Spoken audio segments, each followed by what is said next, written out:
Enzo's facing the wrong way. That pesky three-time Formula One world champion moves up into a podium spot. Look at the run Max has got. He's got the slipstream here. Diogo Pinto's in the middle. It is Sidra City. Who's going to take the victory here? Is it going to be Lullum? I think it's going to be, I don't know. It is Chris Lullum. Oh my.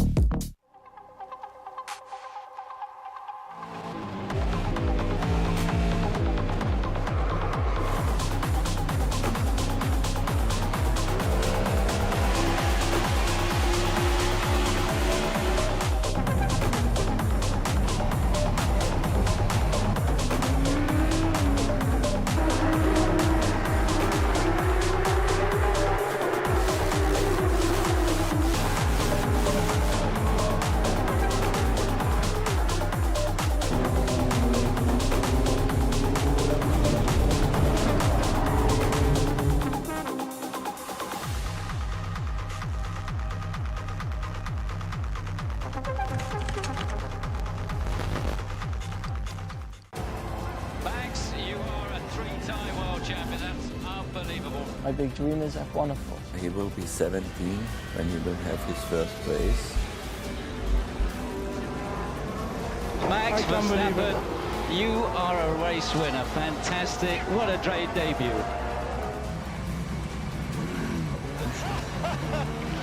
That was epic. You've won your home race. Nice pushing 72 laps here. I love it. Great job, guys. P10 to P1. Congratulations. Awesome drive. Max, that is mighty. 10 races in a row. You're on your own, mate, now. That's history. Max, you are a three-time world champion. That's unbelievable, mate. Absolutely unbelievable. All missions complete. What a year. Well done, my friend.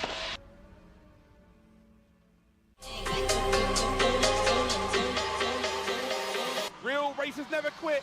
Season 4, round 1 is away. There is some contact in the background. There is a spin. There is a spin. That's Alexei Nesov to Max in P5. Unfortunately, Verstappen is now 1.7 back, and there's just nothing he can do.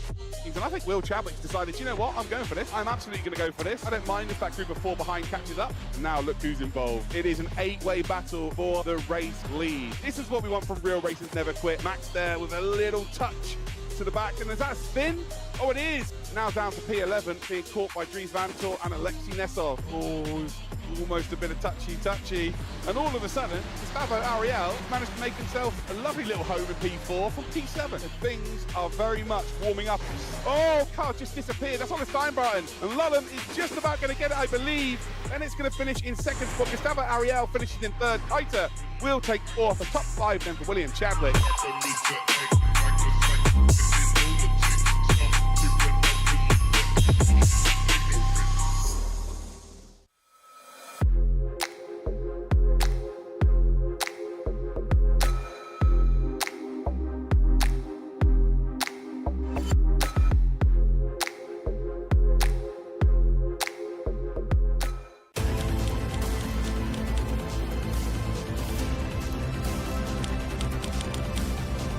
My big dream is F1, of course.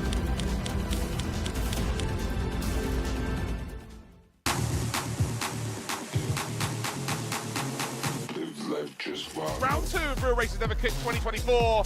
There's carnage in the background, there's contact in the background. Boy, oh boy, are they fighting here at Silverstone. And now we've all of a sudden got a 7-car race. Here's some side-by-side action a bit further back there, as there's almost contact between there, Bennett and Chadwick. Bennett trying to get up to P3, but it's well worth it. Enzo Benito, off we go. That's Sam Kiter.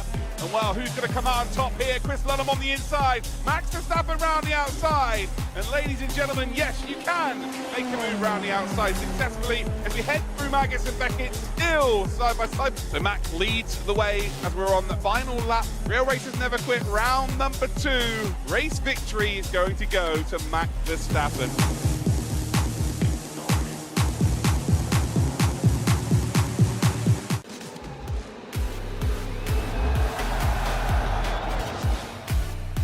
The atmosphere is great.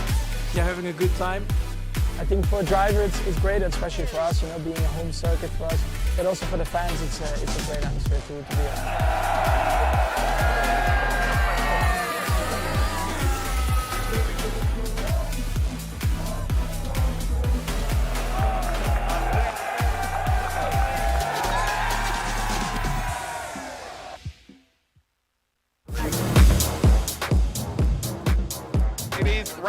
number 3 of the Real Racers Never Quit. Kasper Stucker is going to make a move on Luke Bennett. Luke Bennett will not be able to defend that. Stucker, oh, he sends it, and Bennett is being binned off. Max gets a really nice run. Then the slipstream comes out for Chris Lullum. They are side by side, and how close will it be? Across the line they will go. It is just about going to go to Max, I think. Yes, it is. Here we go. We're already off, ladies and gentlemen. As it goes 3 wide in towards turn 1. They get through there without contact, and well, there we go. And well, that is a flying car. Oh, there's contact then. Enzo's facing the wrong way. That pesky 3-time Formula 1 world champion moves up into a podium spot. Look at the run Max has got. He's got the slipstream here. Diogo Pinto's in the middle. It is Sidra City. Who's going to take the victory here? Is it going to be Lullum? I think it's going to be, I don't know. It is Chris Lullum. Oh my.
Ladies, gentlemen, boys and girls, welcome to round 4, 5 of the 4th official Real Racers Never Quit 2024 edition. This, of course, is the 4th event of our series that we've had for the last couple of years. We had 2 during COVID. We had 1 last year that replaced Imola GP, which was an incredible event. And now we indeed have this season's event. But today, we are here for rounds number 4 and 5. We are going to be at VIR in the F3, and we're going to be in the F4 at Aragon. So we've got plenty of action coming your way today. My name is Luke Crane. I will be your commentator / host. And if you watched last time out when we were at Mugello, I don't really have any idea what I'm doing. So I'm going to need your help today, and hopefully we can have a little bit of fun. But let's check out then how things are going to work out for today's stream. So first up, let's check out our host of technical partners. We've got Redline, of course, and AMX, and we are supported by Verstappen.com and Simucube. Of course, we've got 6 rounds in total with 3 car classes. Top 20 points will be awarded points, and there are sim racers and real-life drivers, and some of them even cross over as well. But let's check out then the schedule of the series. We are over the halfway point heading into today. We've had 3 races. We've had 3 races? We've had more than 3 races, have we not? 4 races, I guess, in total. We're about to have 3 more today, and then heading into our final race next time out. But today we start off with Virginia International Raceway with a Dallara F3, and then January 30th, which is, again, also today at 7:45, we got Motorland Aragon in the FIA F4 with 2 races for you. So yeah, plenty of action for you to indeed get your teeth stuck into. So this is a race format today. There's a slight change to the second one, as I've just mentioned, but we do have practice for 20 minutes in each race. Then there's qualifying for 4 laps, but again, in the second race, because the track is so long, it will only be 3 laps. And then there'll be a 30-minute timed race for the first one. And then in the second round today, which is round number 5, there's going to be 2 15-minute races. The second one being a 10-grid reverse race. So yes, that's exactly how it's going to work out. Let's see exactly how the points are going to work out for the season. So top 20 drivers will score points. First will get 30 points. and it's 25, 21. I'm not going to treat you like you're stupid at home. You can read on your screens there. You go all the way down to 20th position, and it's 1 point for 20th spot. But let's check out then the championship leaderboard. Chris Ludham leads the way with 110 points. He is 16 points clear of Verstappen, a big chance to go out there and win the championship today. Pinto is in third with 74 points. Bennett is on 69, nice. Ariel is in P5 with 65 points. Chadwick's on 60. We've then got Benito on 57, Kaita on 50, Deligny on 47, Stucker on 43, Lebigra on 43 as well. Hayadal is on 16, 12 points for Sebastian Job. We have Nesov on 12 as well. Two drivers on 11 points, Junkadea and Steinbraten. Thompson's on 9, Hauger on 8, 6 for Van Eitert, and Seppänen is on 5 points. So there you go. Let's talk about the track today then. So we are here at VIR. It's based in Alton, Virginia, half a mile away actually from the North Carolina and Virginia border. The track was opened in 1957 but closed in 1974 before being reopened in 2000. The track has hosted series such as NASCAR for testing, the AMA Superbike Championship, and American Le Mans, but most famously hosting an IMSA All-GT round since 2014. 5.2 kilometers long. It is a very unique circuit. If you are from the UK, I guess the best place to liken it to would be like Alton Park, maybe. If you run off line here, you are in trouble. It is simple as that. Right, let's head then to the race or the practice session and check out who indeed will be getting involved. Although we will have a look at the car first. We have got ourselves the F3, of course, which we had last time round at Silverstone, which proved to be a very cool car indeed for racing. It has 380 horsepower. It is only 673 kilograms, and it has a sequential gearbox. Beautiful.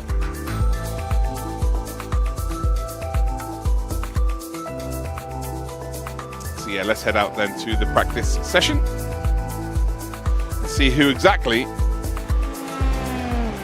will be racing today.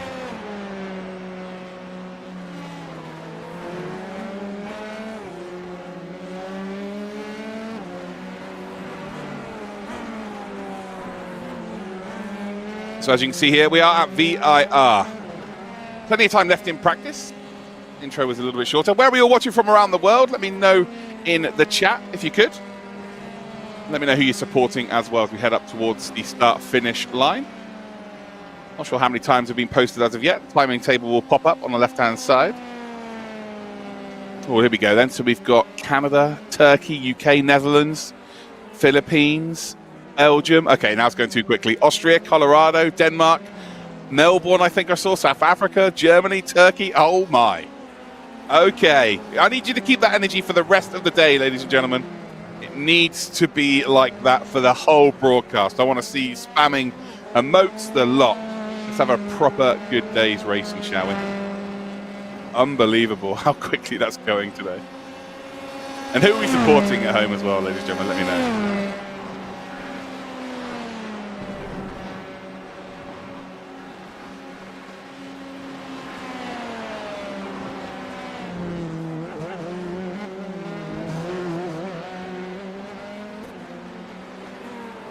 So we're on board then with Chris Ludham.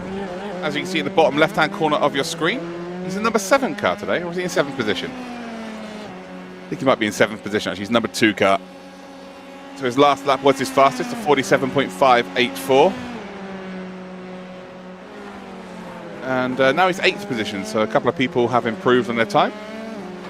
So we've got about 13 minutes left to practice. We've got plenty of time in this session.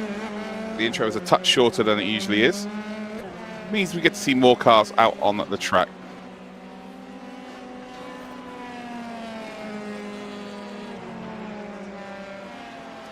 Silly lolly, seeing that in the chat always does crack me up. Matt, it's 3 hours from you, this track? Nice. So recently it's been very busy, hasn't it? It's been used quite a lot. So we're on board here with either Will Chadwick or Gustavo Ariel. We'll figure out which one it is exactly. We come then through the first few corners. So now we're coming through turn number 5 into 6. And we're going to run off into the grass there. It's the most expensive lawnmower in the world. William Chadwick doing his best. Actually was out in his real car, MX-5 yesterday at Donington Park. A little bit drier today, though, in his house. We're coming up through Snake, up into 7, 8, 9, and indeed 10, which is the South Bend. And now we're on board with Alexei Nesov. He's currently got the 7th fastest time by the looks of things. So we've got a nice camera there as well. Fighting the wheel. Trying to counter steer.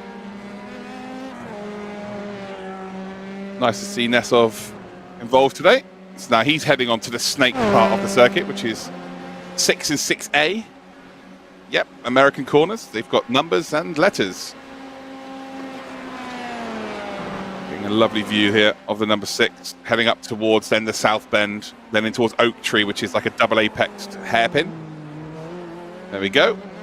Now we start the long run down towards the Madison Avenue chicane. Uphill, although we are going to park the car.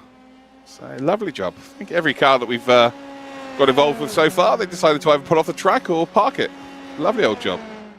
Right, there we go. So we're at Emil Heyerdahl, currently 5th position at 39.653. It's Enzo Benito that leads the way as it stands. Chris Lullum, Hauger are your top 3. We've got Chadwick, Heyerdahl, then we've got Sepinen, Nesov, Bortoletto. Those are the times that have been posted. So we have got Formula 3 champion Gabby Bortoletto. Will be racing in F2 this season.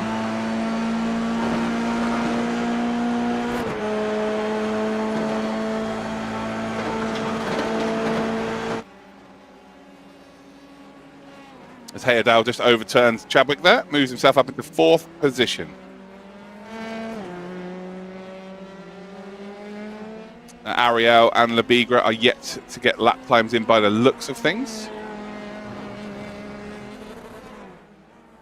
We've still got plenty of time here, so 9.5 minutes to go.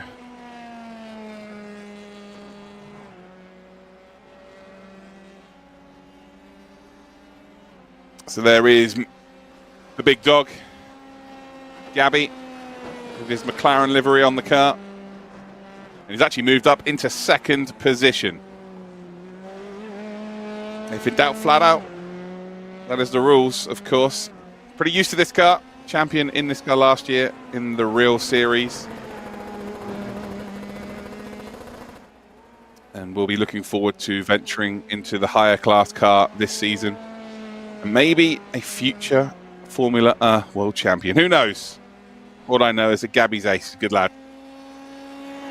There he is on our screens. Heading down towards 7, 8, and 9. It's all flat out through here. Using all the curves you possibly can. The concentration on that young man's face.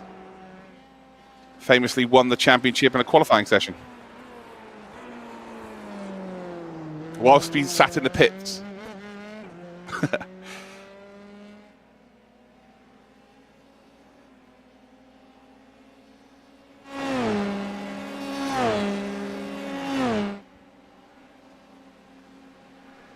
So there is Lullum, just shy of being 2/10 off of pole position. So not far at all. We've got Hauger, who's a couple of tenths further back. Chadwick then in P5. Heyerdahl, Sepinen, Nesov, Bennett, and Labigra are your top 10. Oh, yeah, he is fighting the car. He was also at Donington yesterday in his Radical. He took a couple of his mates around the track as well. You see there the SimiCube active pedal. But it's still Enzo Benito that is the fastest as it stands. Yeah, lots of focus. Lots of focus for sure.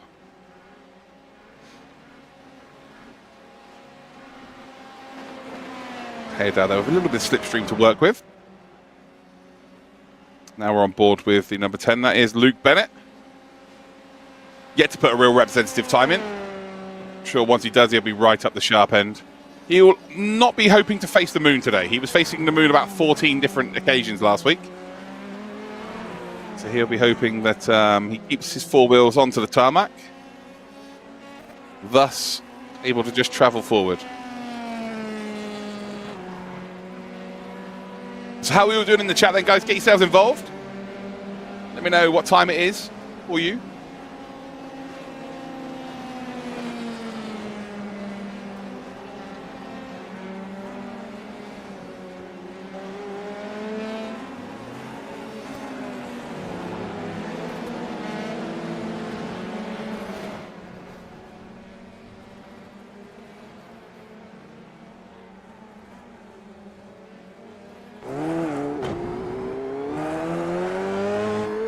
Lulham smiling there. Maybe had a bit of contact with one of his teammates. Right, so it's 6 p.m. Okay, it's only an hour ahead for me, isn't it? Time for a Team Redline stream. Yes, indeed, Len. Seeing lots of familiar names, which is good. Did we enjoy the stream on Saturday? Oh boy, how good was the DNLS race? That was pretty fun. A lovely onboard here.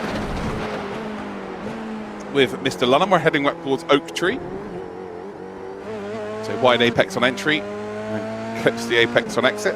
Now we've got the long run up the hill before we get into Madison Avenue. Yeah, Max squared. That was some duo, guys, wasn't it? But let's not forget Sebi and Diogo also winning their class. It was a good day for Team Redline. It was maybe my favourite stream I've done so far on the Redline channel, actually. The chat was incredible. We did the Photoshop of Ola. And we obviously got a really good result. It was a good day, man.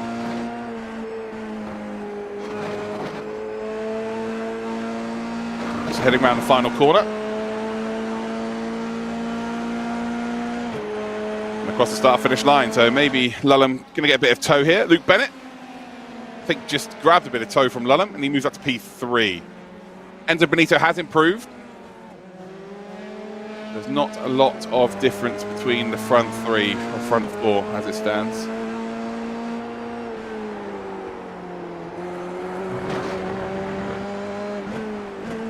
So Gustavo Ariel on board with him. He's in the AMX Global car, but he is now a Team Redline driver.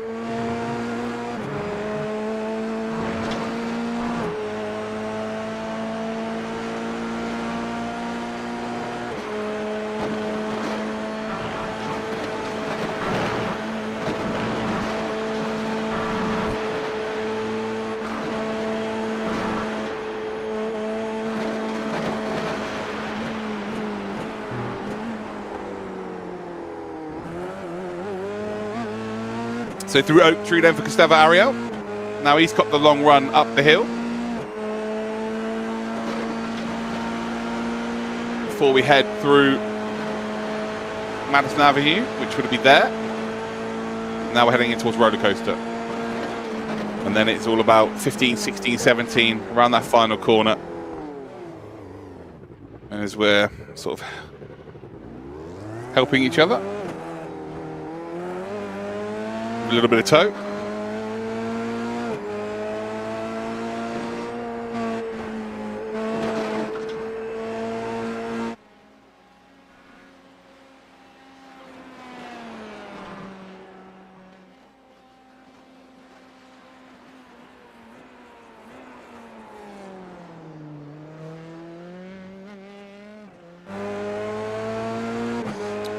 Is that Luke Bennett? It is Luke Bennett. The Luke Bennett.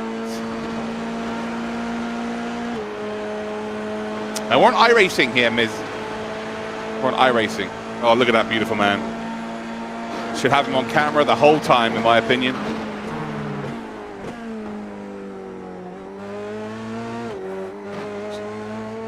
Should have him on camera for the whole broadcast. I'm not sure anyone would disagree with me either.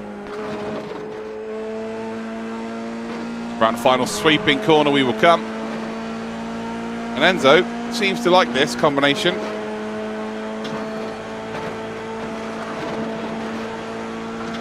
Got Elias Sepinen fan in the chat. Nice.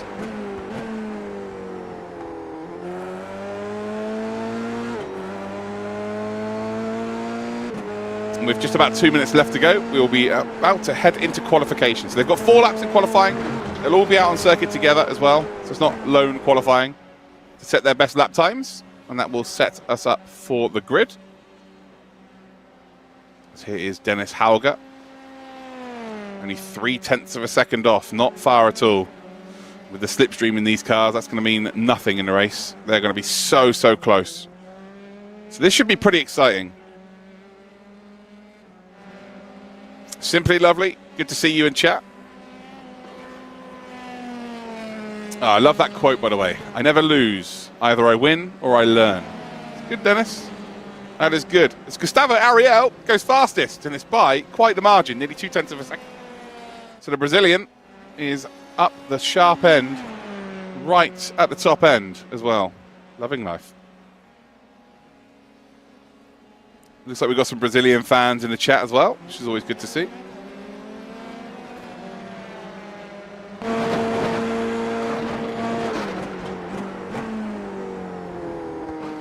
Now we're on board with Gabby. I don't think he'll have time to even finish his lap time here. Nice to see him on the grid, though. Nice to see Gabby on the grid. Oh! Well, that's not ideal. And, well, you can tell he wasn't happy about that. So that will be the practice session over for him. Hopefully we get to interview Gabby today. We love a bit of Gabby.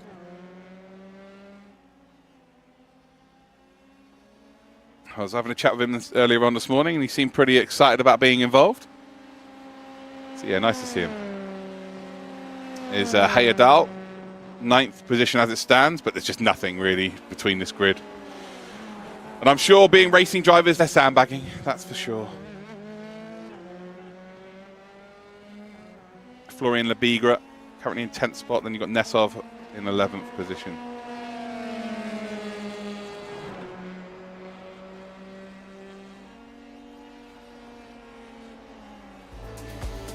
So there we go, we get a lovely pan shot here then of VIR. And here are the official results from our practice session. Remember, 3 races today. We've got a 30-minute timed race here in the F3s.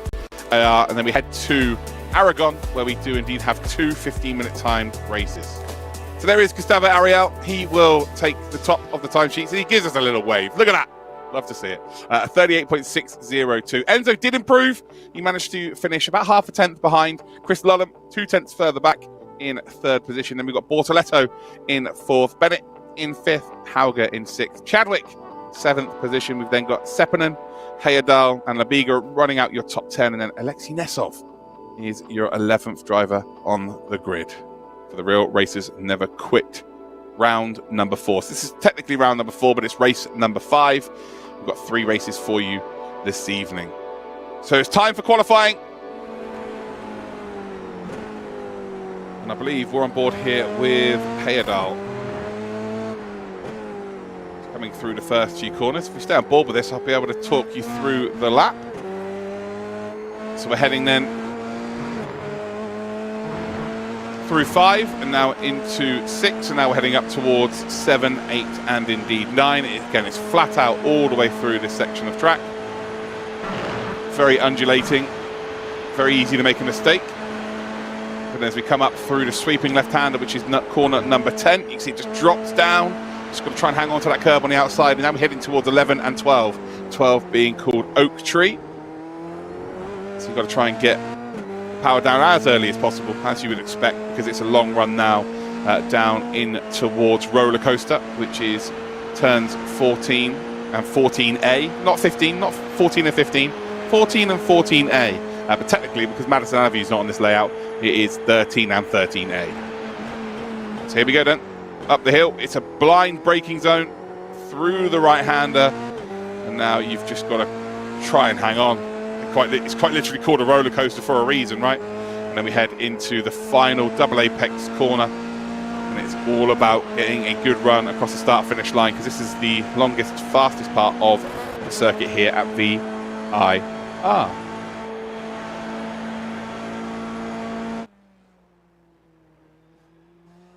So we're already 2 minutes 25 seconds elapsed into this session.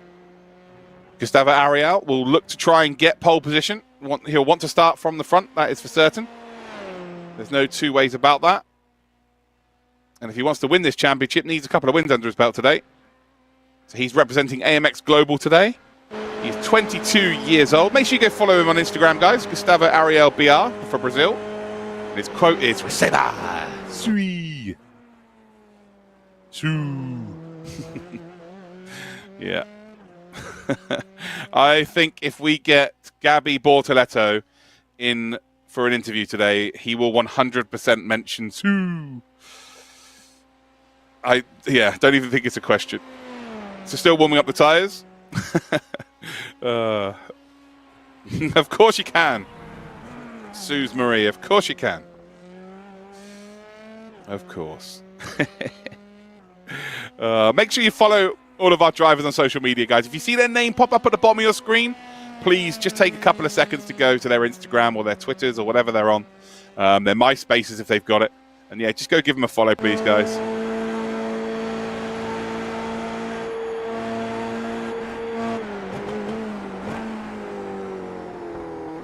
And his quote is, Gianni is the best redline driver ever. Absolute facts there, ladies and gentlemen. Shame Gianni's not here today. And where is Gianni? Should all tag him, guys. Make you see. He's probably in the chat. He's also 20 years old. He might just 1x there, by the way, which is never ideal. Through the first sector he comes down in towards Snake. And now it is all about being flat out, all the way up towards turn 10. It's a smile on his face. He hasn't got his tongue out yet, so you know he's not pushing too hard. What socks has he got on today? I can't really see. Chris, if you're listening to the stream, mate, if you could just put your socks a bit closer to the camera, just so we can clarify. I didn't realise they were wiener dogs last time. I thought they were dinosaurs. Oh, they're the same ones again. I think he's had them on all week. I think Lullum has worn those socks all week, guys. That is, nice. Lovely. If you want to follow me as well, guys, !Crane. You can find out where I am on there, !Crane.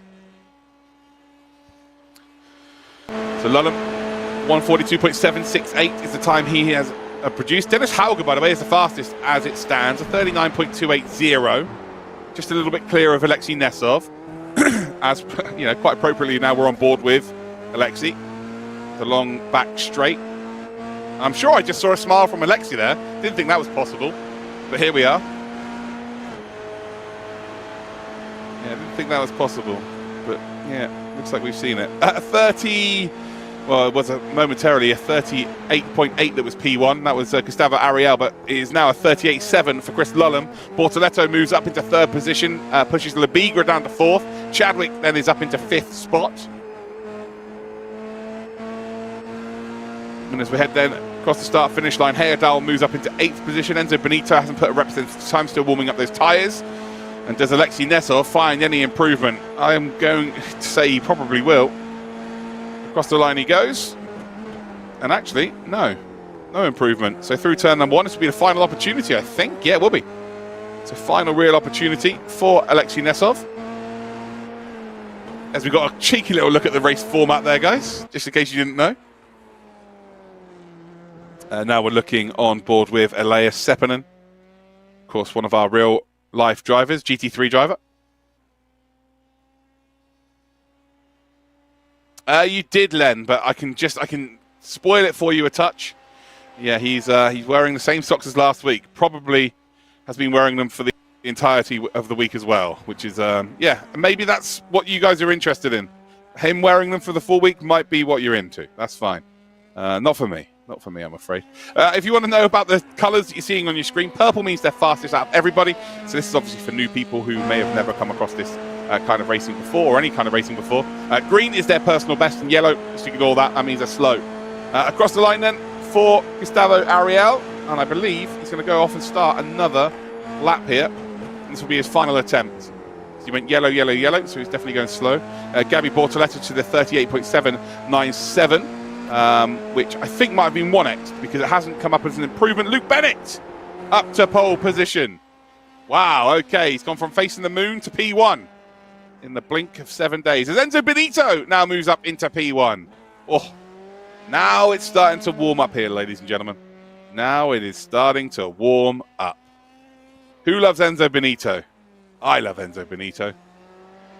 And I think that might be it, you know. That might be. I think Nesov might be on a quick one, and Gustavo might be on a quick one.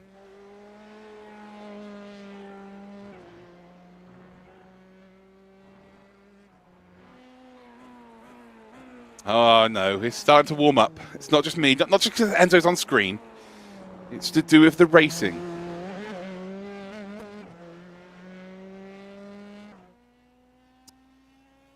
Oh, we've just had a confirmation of a new driver that will be joining the grid for the next race. After this one, so that's going to be nice for everyone to see. Right, one last shout out then, guys. Where are you watching from?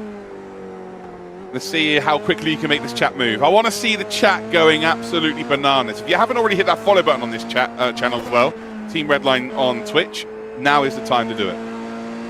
Let's see if we can make this chat move so fast that I can't read it, okay? It already is. Oh, yes. Good work, everybody. Luke Bennett is now down to second position. I'm not exactly sure. It's Enzo Benito, of course. He went up to pole position. I did not miss that. It's all good. Chris Ludlam does move up into second spot. Bennett is in third. And Nesov in the number 33. Around the final corner. That's going to have slowed him down. If he was on a flyer, I'm not sure how much. No, he's not. He's P9. That is not good at all. And Dennis Hauger is going to stay in P8 here, with the session nearly running down. So a bit of misfortune. But Enzo Benito, ladies and gentlemen, cars. No hat today. No hat today. I've got my hair all nice and done today for you lot. So that's qualifying done and dusted, ladies and gentlemen, cars. As we bring in that cool music. So yeah, the session not quite finished as of yet.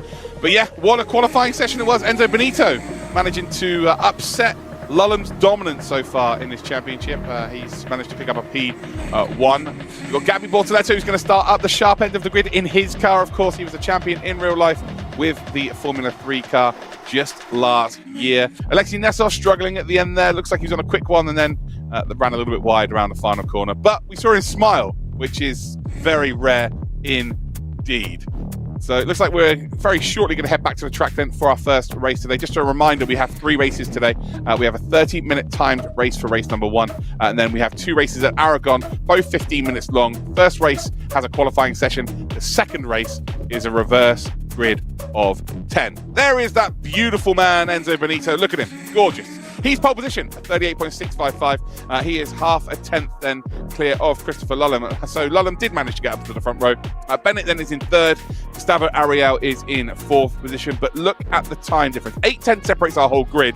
But down to P7, it's 3/10 of a second. This could be very good indeed. Last week was exceptional.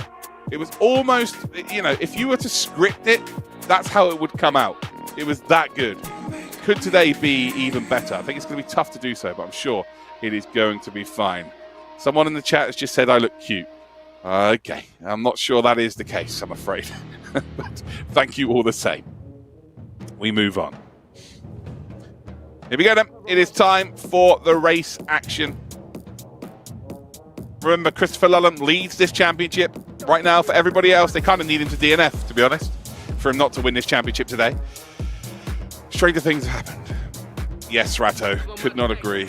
Len, stop it, please. Let's just chill, okay? Oh, God, you guys. You guys with a compliment, you've got to stop it. So we're just waiting now for them all to get onto the grid, and then we will get going. Engines are starting to rev. Here we go.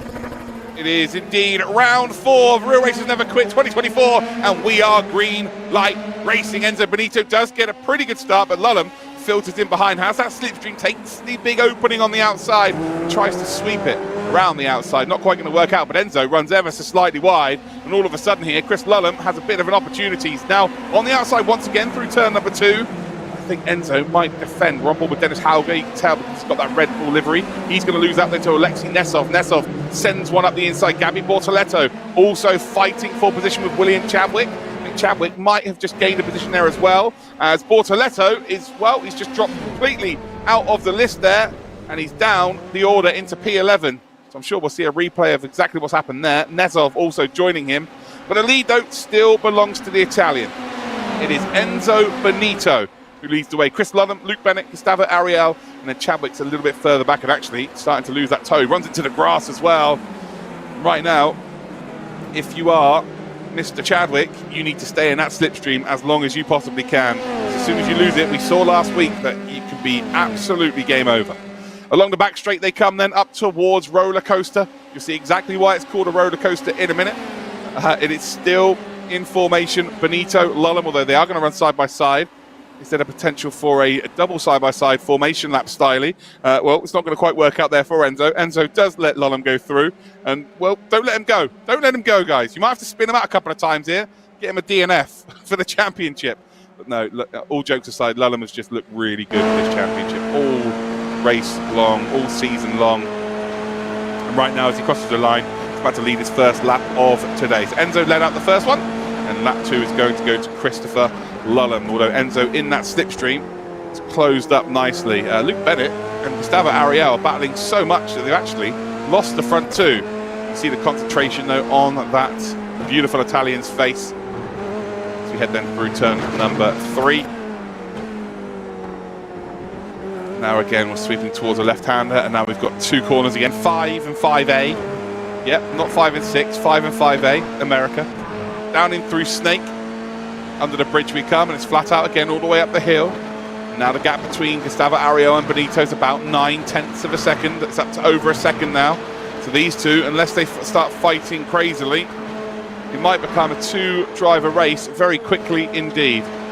Up the hill in towards 11 and Oak Tree.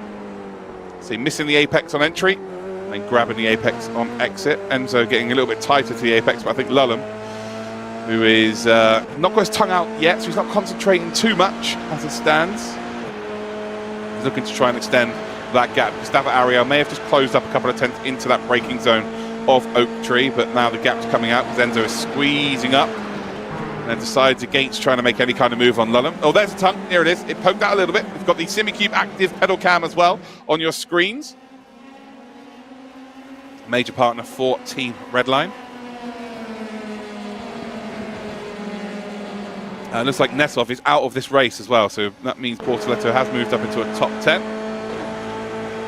As we come across the start-finish line, looks like Lolum is going to lead another lap. Enzo not quite close enough to make any moves, although he's going to send one up the inside. And by the time they come through the exit of turn number 1, oh no, he hasn't got his nose up ahead. He really hasn't. It's now 2 inside corners for Chris Lolum, and he should be able to hold on to the lead. But they are just slowing each other down now significantly enough. Ooh, was a big moment there. Off into the gravel for Mr. Lolum, and he knows, you can tell on his face there, he's a bit like, oh, that was a close one. And that has given the opportunity then for Gustavo Ariel, Luke Bennett to catch up. Lebiga and Chadwick are very close as well. So top 6 separated by very little as it stands. And then there's a bit of a gap then. Seppänen, Hauger, Heyerdahl and Bortoletto. So I'm hoping that Gabby has an unbelievable race here and catches up. We love a bit of Bortoletto. But when you've got the best sim racers in the world leading the pack, it becomes very difficult to indeed catch up. So along the back straight there will come. So the gap we're really looking out for here is the gap between 3rd and 4th. We want that to be nice and close, because the half a second gap between 2nd and then the half a second gap between 2nd and 3rd, that's going to naturally close up with the slipstream. The setups are pretty heavy in terms of the downforce.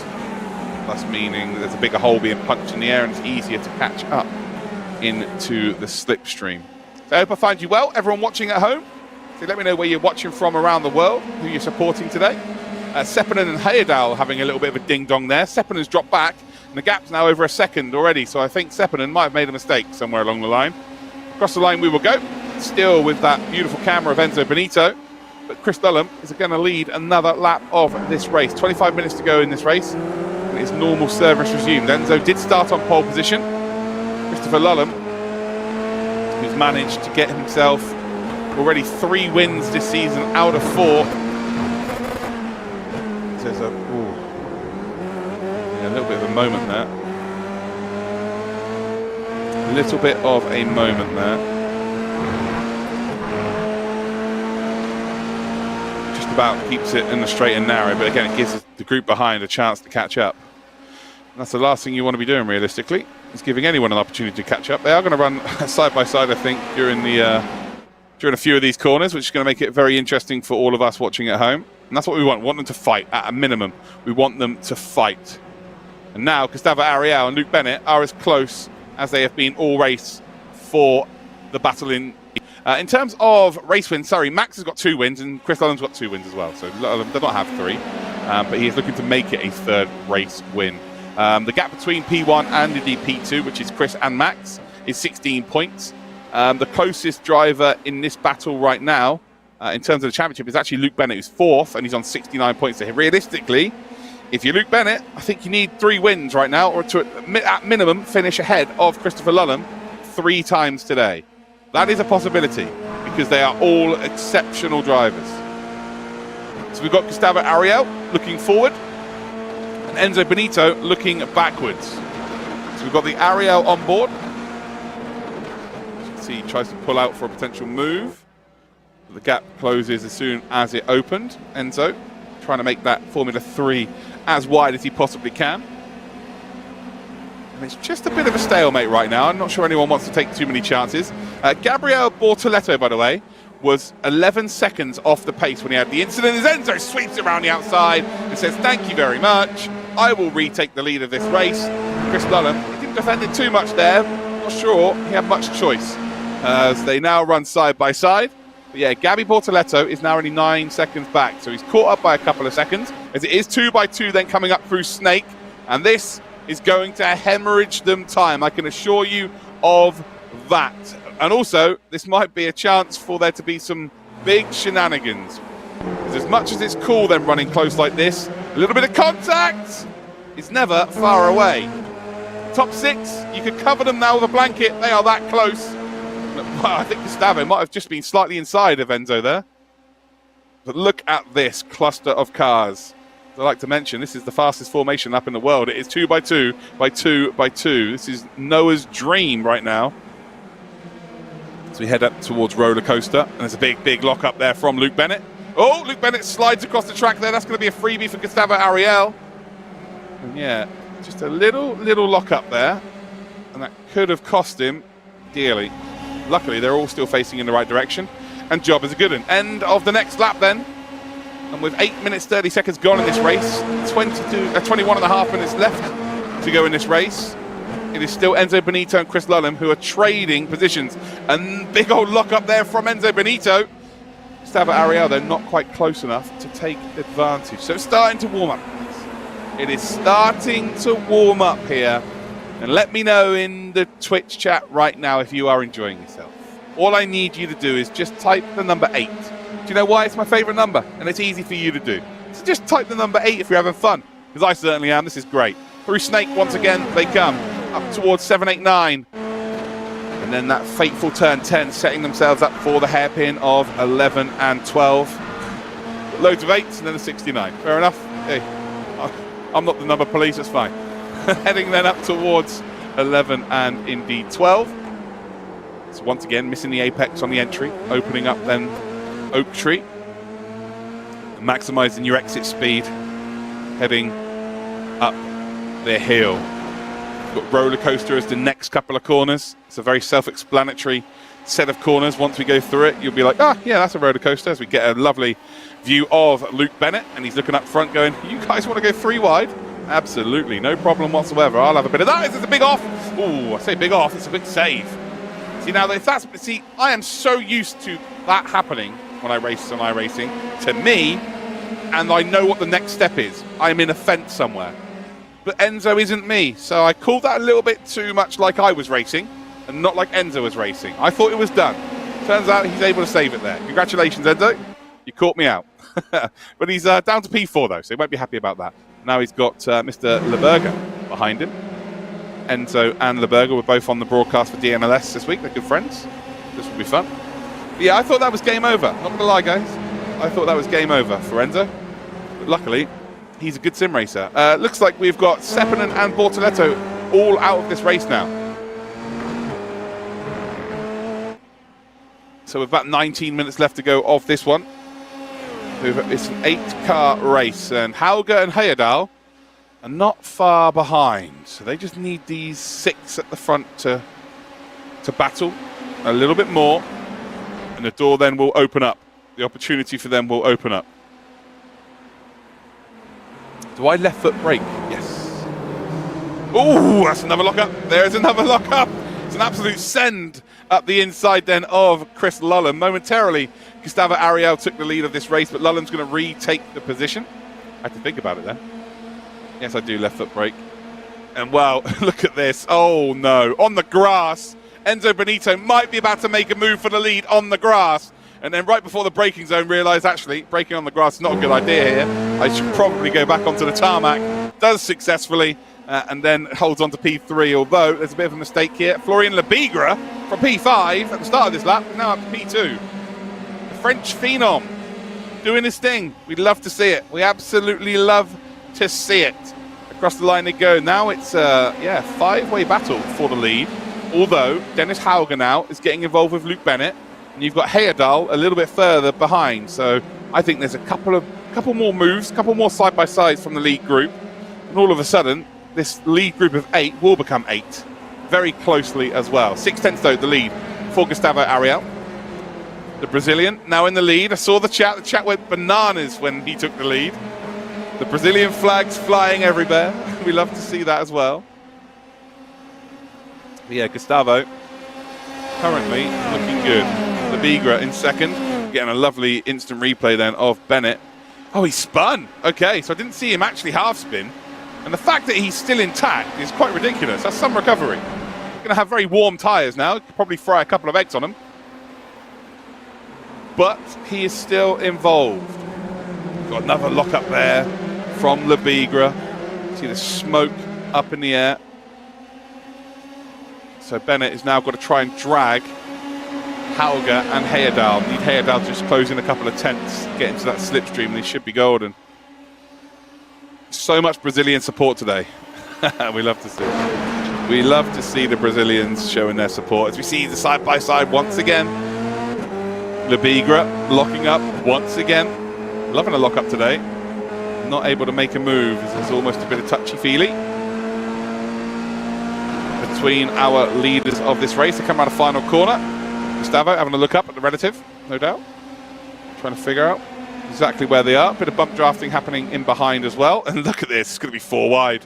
It is going to be 4 wide. Gustavo Ariel holds on to the inside of the circuit. Florian Lebigra, well, he nearly gets taken out there by Gustavo running through the apex of the corner. A little bit of argument, Bargington then, return number 2. Lebigra cutting the grass as well. And the front 5 separated by nothing. Bennett catches up by a couple of tenths as well. He needs a bit more of this though if he wants to go and get involved in this race victory. Race lead though still Gustavo Ariel, and we've had right now Lullum, Benito and Ariel have all led this race. Momentarily though, Lebigra did just get his nose in front, so we've officially had 4 different race leaders, and we do have that once again now. So there is Lebigra. Oh! Well, they were racing, and Gustavo, to avoid any kind of contact there, just drove onto the grass. And that was probably the best decision he could make there. And now all of a sudden he's down to 4th position. So Lebigra now is our 4th different race leader. Luke Bennett's now caught up to the back of this pack. Dennis Hauger is now caught up to the back of this pack. And well, it's a 7-way battle for the race lead. Florian and Gustavo have just got into it. And the best thing about this is that they are both still facing the right way. So we're good. Gustavo is still in this race. Florian's still in this race. You can all be happy about that. Chris Lullum, by the way, doing what Lullum does. Retakes the lead of the race. Be doing that for the entirety of this championship. Doesn't look like that's going to stop again here at VAR. Across the start-finish line, there we'll go. We get a lovely look on camera. See if we can stay on board with him until he gets into that braking zone, because I believe we're about to see the tongue pop out when it starts braking. But there you go. We're going to see the active pedal in its full glory. There it is. There's the tongue. I told you guys there will be a tongue into the braking zone. And as if by magic, there it is.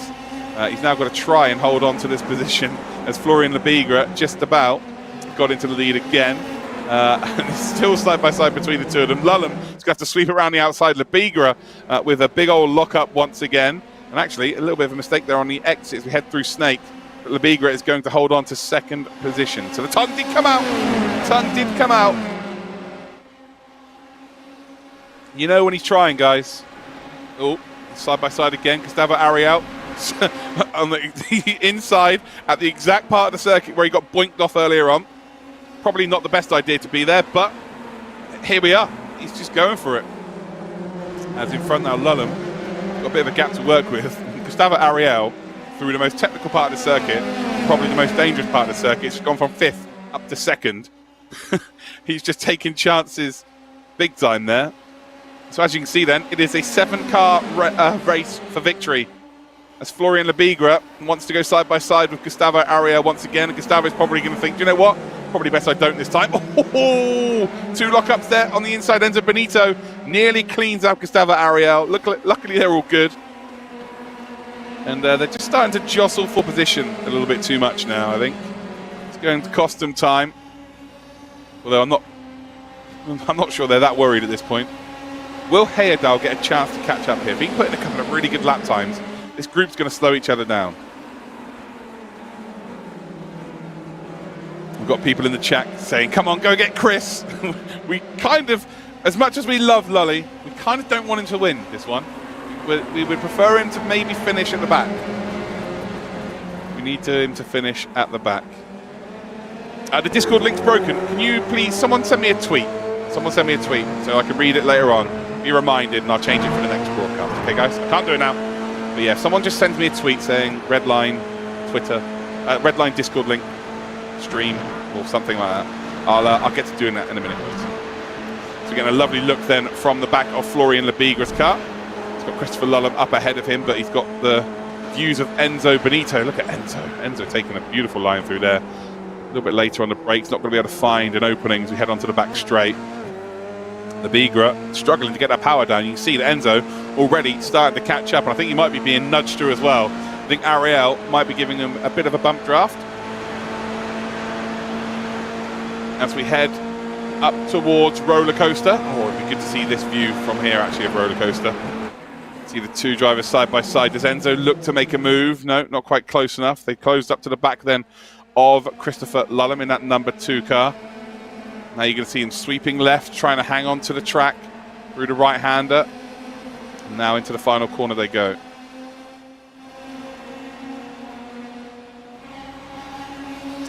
So it's Christopher Lullum, Lebigre, Enzo Benito.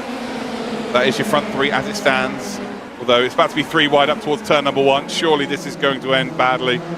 There's an absolute send up the inside from Gustavo Ariel. Looks like Lebigre is going to hold firm here. Has 2 inside lines to go. I think Enzo Benito fancies a chance at leading this race. Decides against it. Enzo's got a big smile on his face, which is always nice to see. Look how close they are getting in behind. Now they head through 5A onto Snake. And now it's flat out again all the way up the hill. But this is where Gustavo Ariel likes to catch everybody out. It's now a front 6 here. So it looks like Dennis Hauger has just dropped off ever so slightly. You can see in the background then, Luke Bennett in at number 10. Trying to make it 3 wide. He is, well, he's boxed in, I think is the technical term. He is boxed in. He's got 2 AMX cars on his inside and then a red line car in front of him.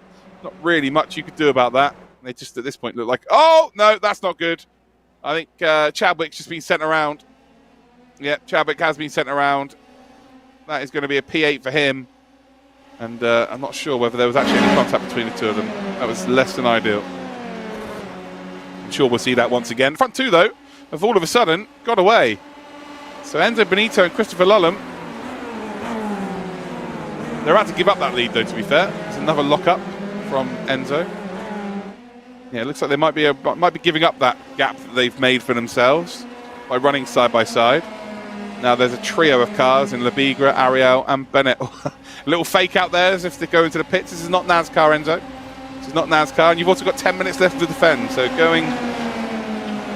trying to break the toe, it's not ideal. Well, there's the incident then. So Bennett was on the inside. Yeah, looks like it might be a bit of netcode there. Not sure there was too much in that. And poor Chadwick.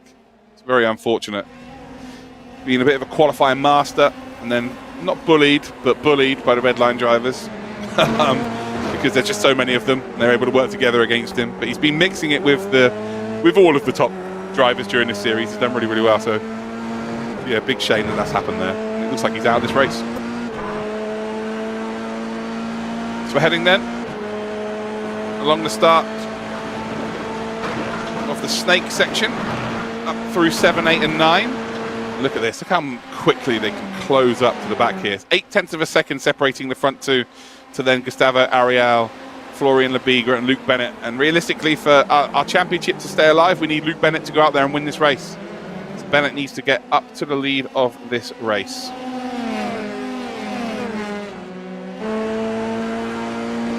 So there he is, on board with Bennett. 9 minutes to go. He's smiling, but he needs to stop smiling and start sending. Are we about to see some start sending happen right now? No, we're not going to see some start sending right now. It's going to decide against it. But I think he might start sending it into turn number 1.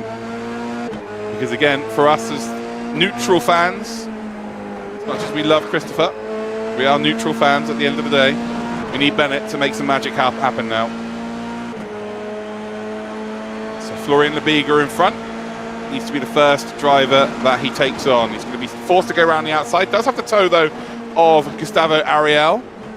If Gustavo breaks late, then he does have an opportunity to go around the outside of Lebiga. Lebiga is going to make this very, very difficult. Getting some lovely views there of the front right and front left of Luke Bennett and Florian Lebiga. And that's one negotiated. Successfully negotiated overtake there from Luke Bennett. 3 to go for him. Keep this championship alive for himself. Through Snake. Lost a bit of time there trying to make that overtake. He's now going to spend this rest of this lap trying to regain it. And I think Florian Lebiga has decided, I'm going to help you here, Bennett. I'm going to push you through towards the leaders. Ariel closing up. Enzo Benito also, if he can finish ahead of Lulham here, this will be brilliant as long as Bennett wins the race. So the championship now starting to take form. I think if Lulham wins this, it becomes very difficult for anybody to win the championship. Almost impossible. So right now, it's between Benito, Gustavo Ariel, Luke Bennett, and Florian Lebiga. They all have to finish ahead of Lulham to slow that man down. Down towards roller coaster. We're heading in towards the final sort of 7 minutes of this race. As Christopher Lulham retakes the lead here, so Enzo loses out. Dennis Hauger not quite closing in. You've got Heyerdahl as well, not quite closing in. They've got their own little battle they're having for a P6. As we head then around that final corner. Are we about to see Bennett go one more position up the grid? Gustavo Ariel 2/10 further up the road. We're on board then with Chris Lulham looking backwards as they head up towards turn number 1. Fastest up the race actually is Luke Bennett. So Bennett has got the pace, that's for sure. He's done a 38.561. And there's a bit of a mistake there from Gustavo Ariel. In towards 3 and 4. Well, everybody's running wide, and there's a big moment there from Gustavo Ariel. I think Luke Bennett might, the rear wing of Gustavo Ariel's car is off, and now it's back on. So damage is off in this. But momentarily, the rear wing was lost there from Ariel. And I think Bennett might have just tagged in there. The mistake from Gustavo, and he just wasn't able to recover quickly enough in time. And ultimately, he needed him to make the overtake. It's happened, but at the expense of the Brazilian. Yeah, I think the Brazilian just tried to recover there a little bit too late, I'm afraid, as Bennett makes a bit of a mistake as well. In towards Oak Tree, needs Florian to push him up towards Benito and Lulham. And right now, perfect scenario would be Benito wins this, Bennett comes second and Lulham in third, but Lulham is doing his utmost to try and keep this gap to the group behind. We're heading towards the final 5 minutes, and all the Brazilian fans are fuming. They are fuming in the chat. Gustavo still, he's P7 right now, so yeah, he's not going to be able to catch up, I don't think. Yeah, very unlucky. That wasn't a brake check, he made a mistake. Here we go. You can see, look, he ran wide. Oh, actually, I'm not sure. Yeah, not sure what happened there, guys. Not sure anything crazy happened there. So Luke Bennett's now a second behind this battle, and Enzo effectively needs to make his car massive and slow down and give Luke Bennett a chance to overtake to keep the championship alive heading in towards our next 2 races. So in towards 4 and then 5 and 5A. Ooh, that's a big lock up there from Enzo Benito, and all of a sudden, here we go. Here we go. It is very close then between the front 3. Florian Lebiga's just dropped a bit further back. I'm sure he'll get involved when he possibly can. Side by side then between Mr. Benito and Christopher Lulham. Lulham's just about got his nose ahead once again. But Enzo, under braking on the inside, will take that position, although he nearly completely loses the car. I actually have no idea how he's managed to save that. It looked like he was going to go fully round, but he saves it nicely. Chris Lulham now pushing Enzo Benito. We've got Luke Bennett being pushed there by Florian Lebiga. Finds himself a little opportunity up the inside. Right now, it is now or never. I think Bennett needs to start making some moves and try and get himself towards the race lead. Benito smiling from ear to ear. He's having good fun. That's what sim racing is all about, ladies and gentlemen. So this series is quite... Oh, Florian's gone. Florian drops off then. One little look up. And that is all she wrote. So now it becomes a race of 3. And actually, all of a sudden, there is a Dennis Hauger.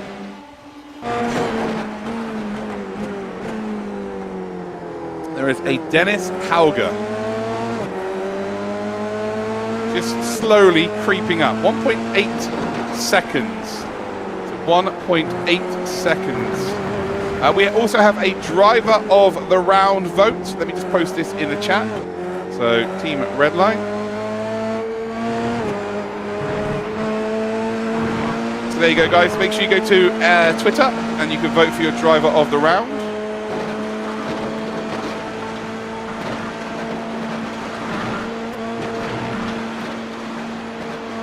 So there you go.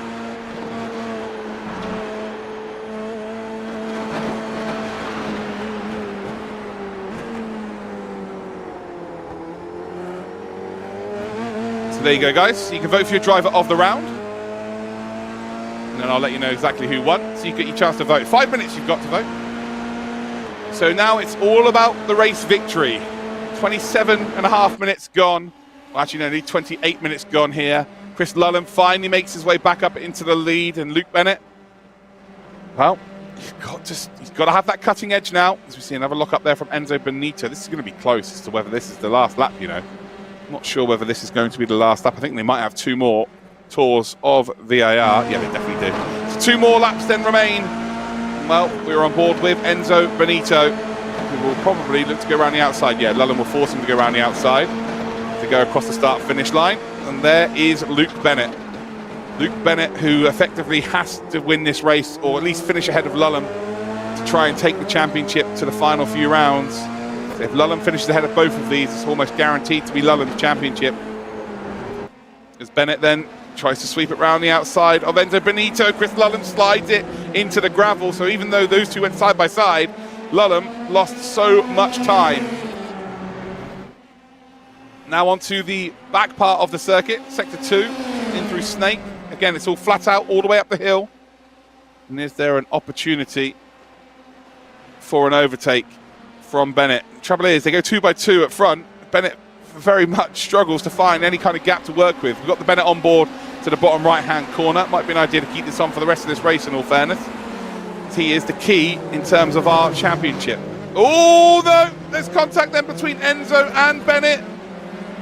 Oh, no, it's Lullam and Bennett. So Bennett has just had a bit of contact then with Christopher Lullam, and all of a sudden, then that gives Dennis Hauger a chance. Hauger moves up to 3rd spot.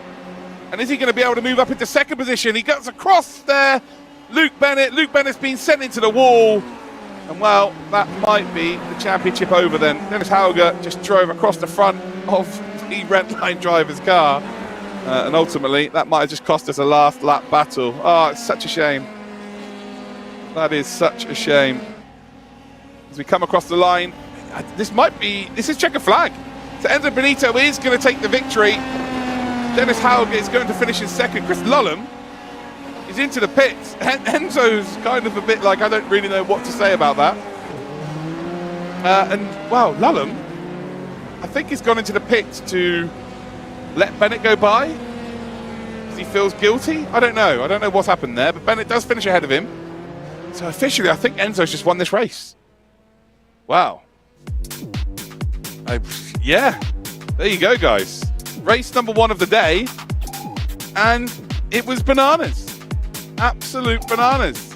But I'm sure we all had fun, right? Because I certainly did. And our favourite sim racer, well, sorry, I said our, it's my favourite sim racer. It's all of our favourite sim racer. I think Enzo's just gone out there and won the race. So we'll get the official results once everybody has crossed the line. But yeah, we are going to definitely have some interviews, guys. So don't worry about that. We'll know for sure exactly what happened there. But there is your official race results, and Enzo Benito picks up P1. Dennis Hauger is in 2nd position. We then have Emil Heyerdahl, who finishes on the podium in 3rd spot. Gustavo Ariel is in 4th. Chris Lulham finishes in 5th. The Bigra is in 6th. Luke Bennett is in 7th spot. Then we have 8th for Chadwick. Well, actually 8th, 9th, 10th, and 11th didn't really finish.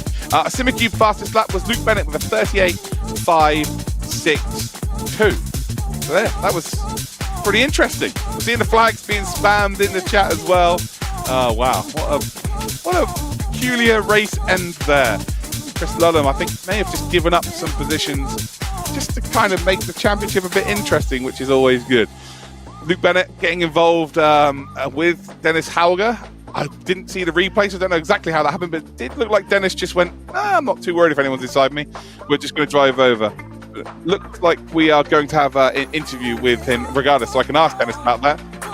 So yeah, super interesting. But it is Enzo Benito that does go up there and take our first race win today. We've got 3 races for you today. We're going to be heading to Aragon next up, where there are going to be 2 races for you. So the first race, there'll be a qualifying session just like we have normally for a race, with 3 laps of qualifying, and then obviously the top time will start P1, etc, etc, etc.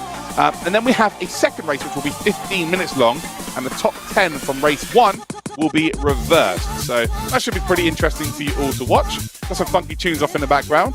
But then we head to our final race next week, which is going to be the GT3 round at Fuji, which would be interesting. I'm not a big fan of Fuji, but if they take the chicane out, I think I'll be pretty happy. But let me know where you are from around the world in the chat, and let me know who you are supporting in our Real Racers Never Quit. And let us know if you've enjoyed the Real Racers Never Quit as well. I think it's been a pretty cool championship to have. Obviously, the previous ones have been sort of individual events. This one was more of a championship, with a little bit of storyline to tell between rounds. But yeah, you'll have to let me know exactly whether you've enjoyed it or not. It really is as simple as that. I'm just waiting to find out. Just waiting to find out who won the driver of the round. I'm sure that'll be posted over on Twitter. If you're not already following Team Redline Sim on Twitter, you should absolutely go and do so. Make sure you follow them on TikTok as well and on Instagram. You can find loads of little short content on there when we have streams and stuff like that. Some funny stuff happens during the streams, not going to lie, and it tends to get posted. Normally when I make mistakes, Issa puts it up on the old interwebs, so that's always a good thing. But yeah, where are we watching from? So we've got some people from the USA. Did we watch Daytona together? We watched Daytona a little bit. We did watch Daytona a little bit, that's for sure. Well, anyway, it looks like we're going to have the next race coming up in about 15 minutes, ladies and gentlemen. F4 at Aragon. So that should be fun. I think we are going to have a cheeky little interview with our race winner, which is Enzo. And he also won driver of the round. I always love talking to Enzo. Obviously, we spent 4 hours together on the weekend. Well, actually, no, to be fair, he turned up late, didn't he? Yeah, we should be able to speak to him very shortly indeed. So yeah, Enzo is your driver of the round. I think Lulham didn't finish ahead of Bennett, so now Bennett is going to lose more ground. So in terms of how the championship looks, I'm not too sure, but Lulham still getting a top 5 is, yeah, pretty good. Pretty good points, that's for certain. Aragon up next though. New track to the iRacing service, came into iRacing, I can't remember when actually, was it season 2 last year maybe? All I know is me and Enzo did a load of Ferrari fixed races around there for the first part of the season. So yeah, it was pretty good fun. But it looks like we actually do have our first interview then, and it's going to be Chris Lulham. So this should be interesting, because I have no idea what happened to him at the end of the race, but I'm sure he's about to explain exactly how that went down.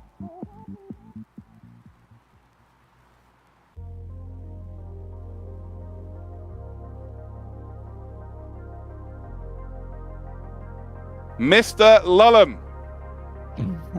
Hello. Can you explain the final lap there? Because we don't really know what happened. Enzo saw he was in a very bad situation.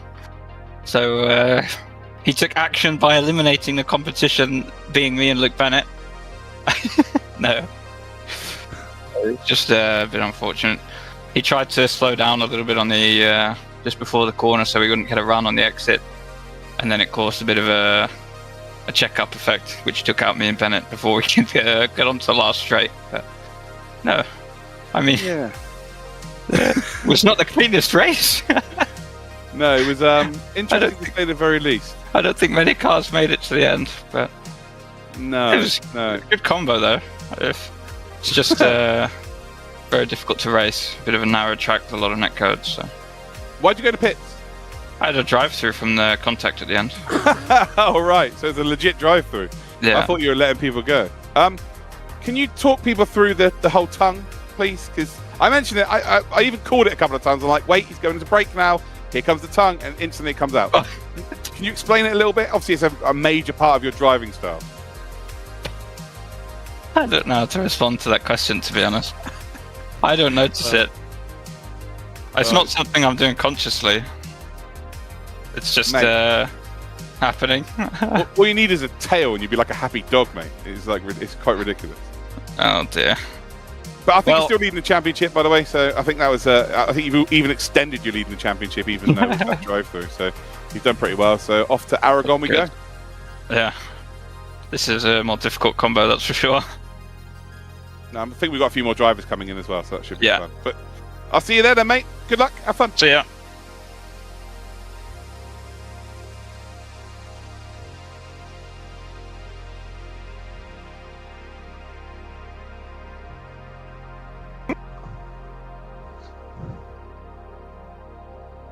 Well, it looks like we've got ourselves another interview, and that is with that beautiful man, the winner of the race, winner of the driver of the round, and winner of my heart, Enzo Benito. How you doing, mate? Hello. Ciao. Ciao, Bella. Yes, I'm the winner. Yeah, you are. You lasted the longest, I think is probably the better way to put it. No. I put it on ball, mate. Come on. That was super quick. That was like playing Warzone 4.0. Yeah, I got a couple of people wanted to kill me because of my very good performance. But in the end, I managed to escape. I'll tell you, Enzo, you send me their addresses, I'll sort them out. I mean, good congratulations on your win. Let's not go personal. Yeah, whatever said Lolam in the interview before is not true. Well, he actually just said that you deserve the race win, to be honest. Yeah, so. yeah, I think I agree with him. Yeah, thanks. Time to get another one now. So we're off to Aragon now. You like this track, don't you? We did a bit of Ferrari fix when this track first came to the service. So what are you expecting from this one? Same as before, but with less chance, hopefully. And the track is a bit wider, you know, people should be able to race a bit more. Should. So, yeah, they should. Yeah, should be able to race. You never know with Gustavo around. Wow. Okay. And also Bortoleto, to be honest. There are so many Brazilians right now who are supporting Gustavo who now have you on the hit list, by the way. Oh, no! You're done, mate. You're done. Well, congratulations, bud. You're also the driver of the round as well, which was voted for. Nice. Thank you, guys. Love you. Still the most beautiful man in sim racing. But yeah, I try my best. Good luck at Aragon, mate. I'll see you then. Ciao. Ciao, ciao.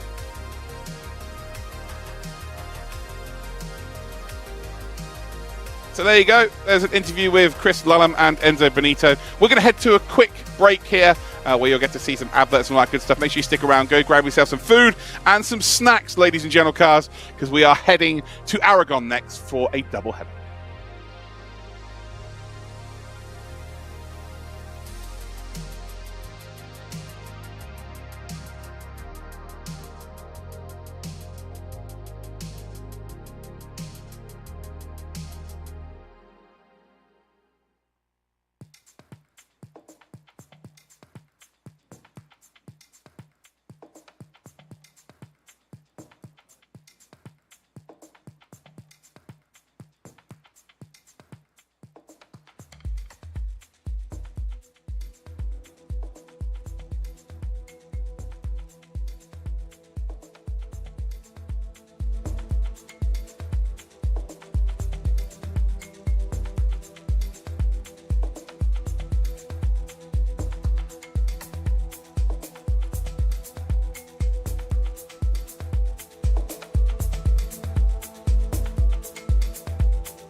unbelievable. My big dream is F1, of course. He will be 17 when he will have his first race.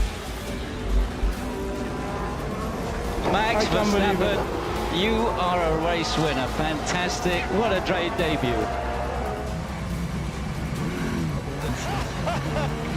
That was epic. You've won your home race. Nice pushing 72 laps here. I love it. Great job, guys. P10 to P1. Congratulations. Awesome drive. Max, that is mighty. 10 races in a row. You're on your own, mate. Now that's history. Max, you are a 3-time world champion. That's unbelievable, mate. Absolutely unbelievable. All missions complete. What a year. Well done, my friend.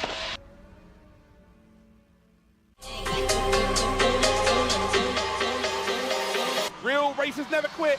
Season 4, round 1 is away. There is some contact in the background. There's a spin. There is a spin. That's Alexei Nesov to Max in P5. Unfortunately, Verstappen is now 1.7 back, and there's just nothing you can do. And I think Will Chadwick's decided, you know what, I'm going for this. I'm absolutely going to go for this. I don't mind if that group of 4 behind catches up. Now look who's involved. It is an 8-way battle for the race lead. This is what we want from Real Racers Never Quit. Max there with a little touch to the back, and is that a spin?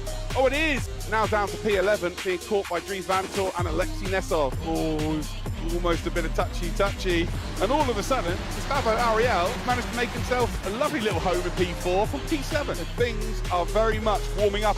Oh, car just disappeared. That's on the Steinbreiten. And Lullen is just about going to get it, I believe. Then it's going to finish in second spot. Gustavo Ariel finishes in third. Kiter will take 4th. The top 5 then for William Chadwick.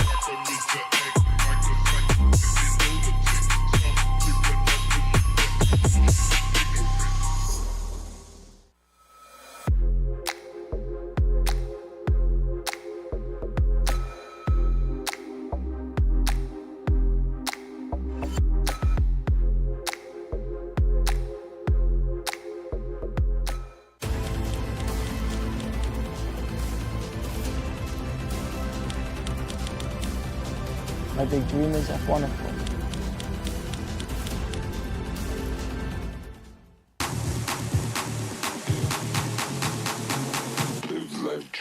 Round 2 of Real Racers Never Quit 2024. There's carnage in the background, there's contact in the background. Boy, oh boy, are they fighting here at Silverstone. And now we've all of a sudden got a 7-car race. Here's some side-by-side action a bit further back there, as there's almost contact between there, Bennett and Chadwick. Bennett trying to get up to P3, but it's well worth it. Enzo Benito, off we go. That's Sam Kiter.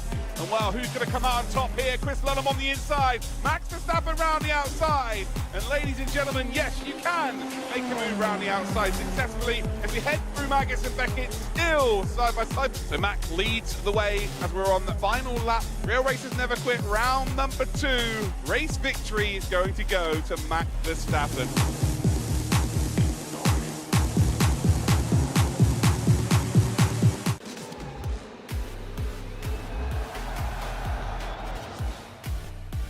The atmosphere is great. They're having a good time. I think for a driver it's great, especially for us, you know, being a home circuit for us. But also for the fans, it's a great atmosphere to be on.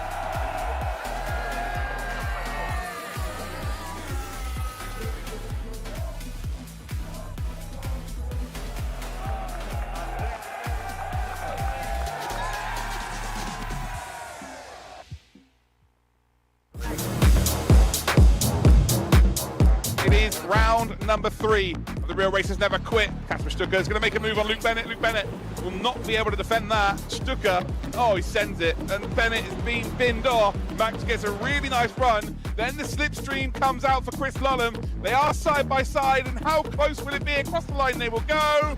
It is just about going to go to Max, I think.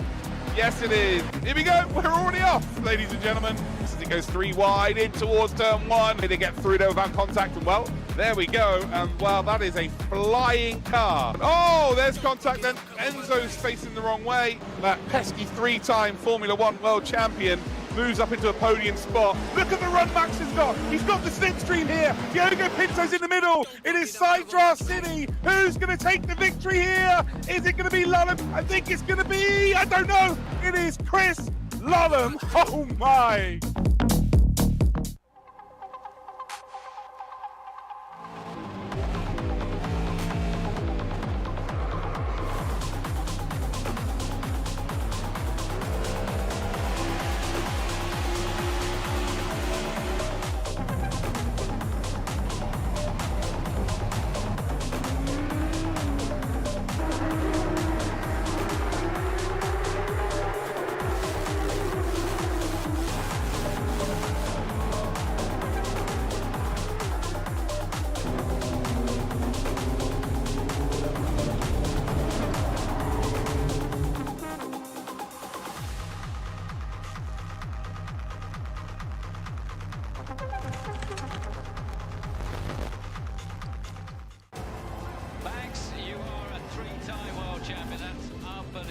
My big dream is F1, of course. He will be 17 when he will have his first race. Max Verstappen, you are a race winner. Fantastic. What a great debut.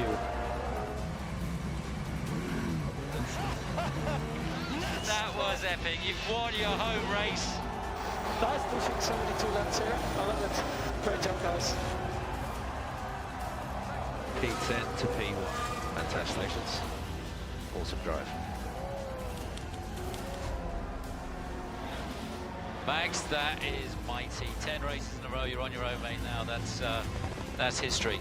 Max, you are a 3-time world champion. That's unbelievable, mate. Absolutely unbelievable. All missions complete. What a year. Well done, my friend.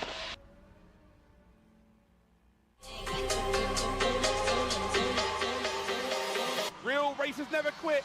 Season 4, round 1 is away. There is some contact in the background. There's a spin. There is a spin. That's Alexei Nesov to Max in P5. Unfortunately, Verstappen is now 1.7 back, and there's just nothing you can do.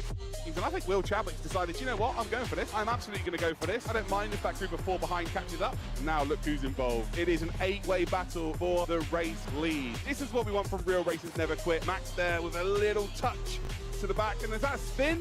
Oh, it is. Now down to P11, being caught by Dries Vanthoor and Alexei Nesov. Oh, almost a bit of touchy. And all of a sudden, Gustavo Ariel managed to make himself a lovely little home in P4 from T7. Things are very much warming up. Oh, car just disappeared. That's Oliver Steinbreiten. And Lullen is just about going to get it, I believe. Then it's going to finish in second spot. Gustavo Ariel finishes in third. Kiter will take 4th. The top 5 then for William Chadwick.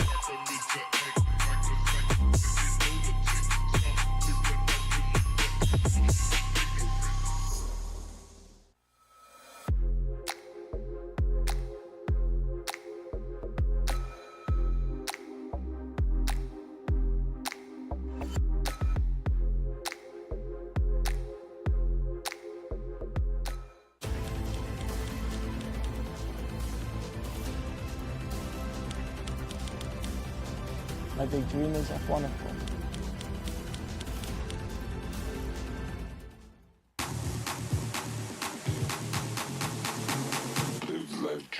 Round 2 of Real Racers Never Quit 2024. There's carnage in the background, there's contact in the background. Boy, oh boy, are they fighting here at Silverstone. And now we've all of a sudden got a 7-car race. Here's some side-by-side action a bit further back there, as there's almost contact between there, Bennett and Chadwick. Bennett trying to get up to P3, but it's well worth it. Enzo Benito, off we go. That's Sam Kiter. And well, who's going to come out on top here? Chris Lullen on the inside, Max Verstappen round the outside. And ladies and gentlemen, yes, you can make a move round the outside successfully as we head through Magus and Beckett, still side by side. So Max leads the way as we're on the final lap. Real Racers Never Quit, round number 2.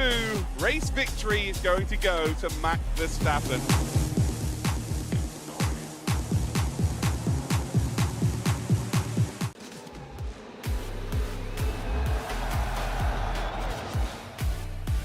The atmosphere is great. They're having a good time. I think for a driver it's great, especially for us, you know, being a home circuit for us. But also for the fans, it's a great atmosphere to be on.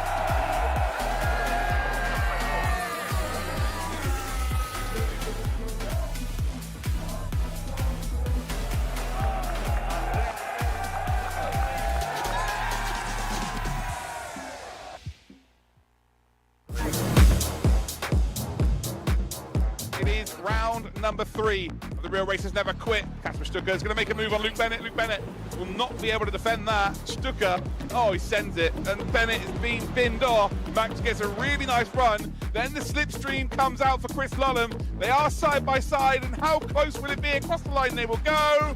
It is just about going to go to Max, I think.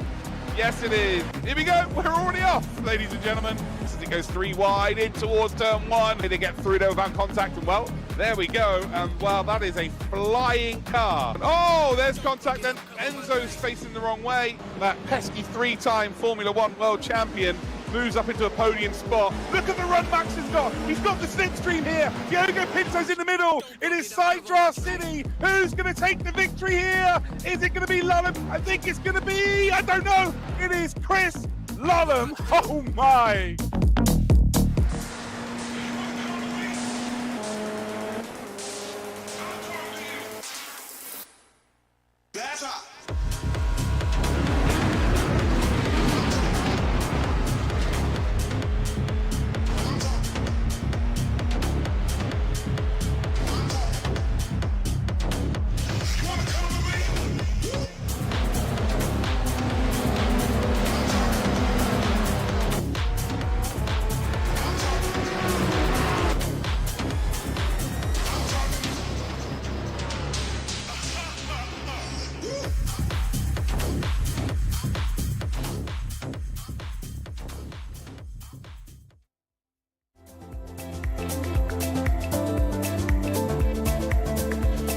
Welcome back to Real Racers Never Quit 2024. It's time for some Aragon action. It's time for some double-header action.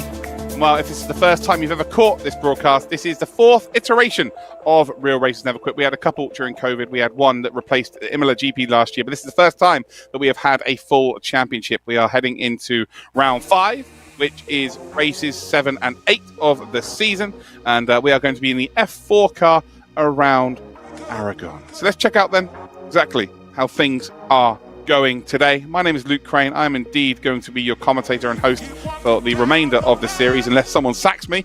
Who knows? That could possibly happen. Make sure you follow me on all social media and stuff as well. I'm always tweeting about Enzo Benito, and that's about it, to be completely honest. But yeah, let's check out exactly how this championship is going down then for the rest of the series.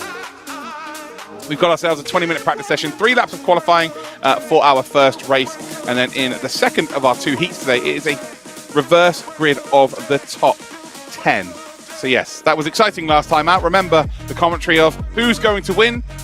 I don't know. I had no idea who won last time out when it came to the second race, so maybe we'll have that exactly the same this time around. Right, let's head to the track info then and take you on a little journey of what Aragon is all about. So Aragon is a track located in Alcaniz in Spain. It had a technical and sporting consultation from former F1 driver Pedro Della Rosa during its construction. The track has mainly been used for bike racing in its history, but in 2020 it was set to host the 2020 World Touring Car Cup before COVID put pain to that. Keep an eye out for turns 8 and 9. They are a very similar but opposite version, and maybe a little bit smaller, of the corkscrew at Laguna Seca. I'm not sure whether it is intentional, but ultimately that is what it looks like. It opened in 2009. It's about 5.3 kilometers long, so about 100 meters longer than what we just had at Virginia, but it's a little bit faster. Let's check out then the car that we're going to be using today. So we've just been in the F3, but this time round we are going to be in the slightly smaller, slightly slower F4. So 160 horsepower for this one, 570 kilograms of weight, and it has, again, a sequential gearbox. Look at it in all of its glory there with that red line livery. Delicious. Right, let's head out to track then and catch all of the drivers in their final few laps of the practice session. Remember, this is a double header this time round. We have a qualifying session to set up the grid for race number 1, but for race number 2, it is a reverse of 10 positions. So this should get very spicy indeed. Who we're on board with right now, not too sure, because we head across the start-finish line. We can't see the number on the car through turn number 1. Find that this car is a little bit more squirrely, a little bit more about the driver. Both cars have been very tough to drive today, that's for sure. So there's turn number 2. Now we've got turn number 3, which is, again, all uphill. Then it is a blind entry to turn number 4. Again, just missing the apex there, so you can open up turn number 5, which is a little bit of a hairpin. And now you've got to get this car figured out before the braking zone of turn number 7. So there's 6, now 7. You can go fully off the track there, turn number 7. You've got to try and keep the 2 right wheels in between the curb or on the curb. And now we head towards that corner that looks very similar to the corkscrew. There you go, look at this downhill. It's just a little bit opposite though. Of course, you're going right to left, whereas in the corkscrew you're going left to right. And now it is a massive run up towards our next couple of corners. You can take the chicane out here at Aragon. I'm pretty sure that they've got it set so that we do have the set of chicanes coming up the hill. You can run all the way down and continue up towards the hairpin at the back end of the track from the third from last corner, which we're about to join back onto. So as we head then through what is a very pronounced bus stop, if you like, now we come back onto this flat out part of the circuit that we would have continued on if we didn't head up towards the left. Now we head all the way up the hill. This is the fastest part of the circuit. It just keeps going and going and going. And you'll notice on the inside of the next corner, there's a little sort of like bubble. You hit that, you will be sent to Mars. It has that on the inside of many corners here. So track cutting is very difficult on the hairpins. You sit on the inside to the left-hand side. There it is. You hit one of those, oh my, you are off. See you later. Have fun. And now it's flat out all the way through the final corner. See Lullum just taking a nice short route through there. And we head across the start-finish line once again. So there you have it. We also have Jack Crawford in the session this time around. He'll be in the number 8 car. There is Florian Labigra He's in the number 6 car. So as it stands then, Jack Crawford is the fastest one out there by about half a tenth to Gabby Bortoletto. And we've got Christopher Lullum, we've got Enzo Benito, we've got William Chadwick as well. And we've only got ourselves about 3.5 minutes left. Come on in, guys, predictions in the chat. Who's going to do well in qualifying? I need to see it from the chat. Who's going to do well today? Wish it into fruition.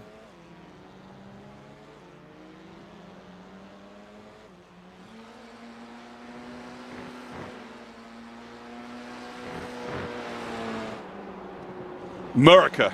Did Lully lift before the line? Oh, it's only practice, that's why. Chadwick.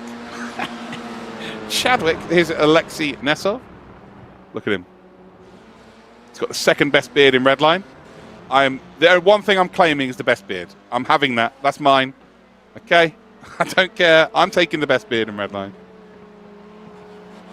But yeah, make sure you go follow Alexei, alex.nesov on Instagram.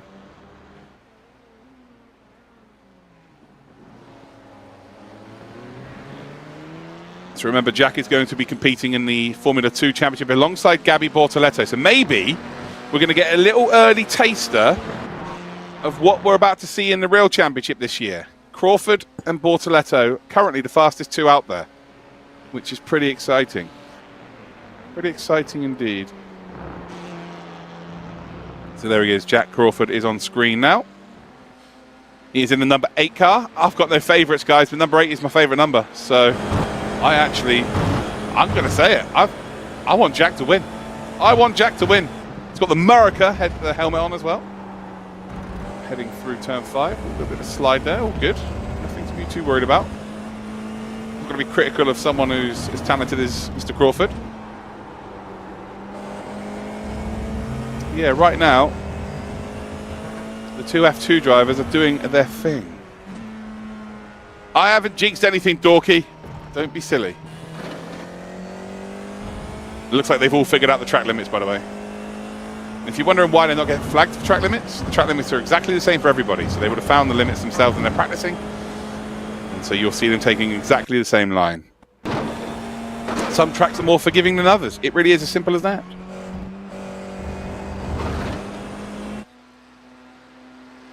So I always find it weird when people worry about track limits. Like, it is the same for everybody. I'm not sure. I think there's bigger things to be worried about in the world. There's Gustavo Ariel. He's currently 6th in the number 4 car.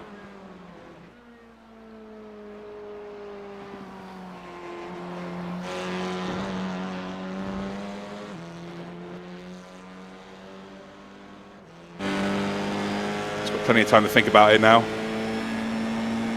It's like, Siri, order me a pizza. I would like pineapple, some ham. Siri's like, pineapple? Absolutely not. Okay, copy, no worries. Finished.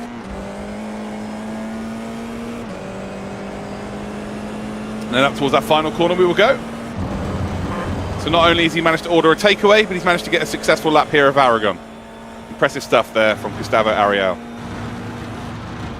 Impressive stuff indeed. There is the number 10, Elias Seppänen. It's in the matte black number 10. That's actually a really cool looking car, isn't it? That is a really cool looking car. We forget what cars look like without any sponsors on, don't we?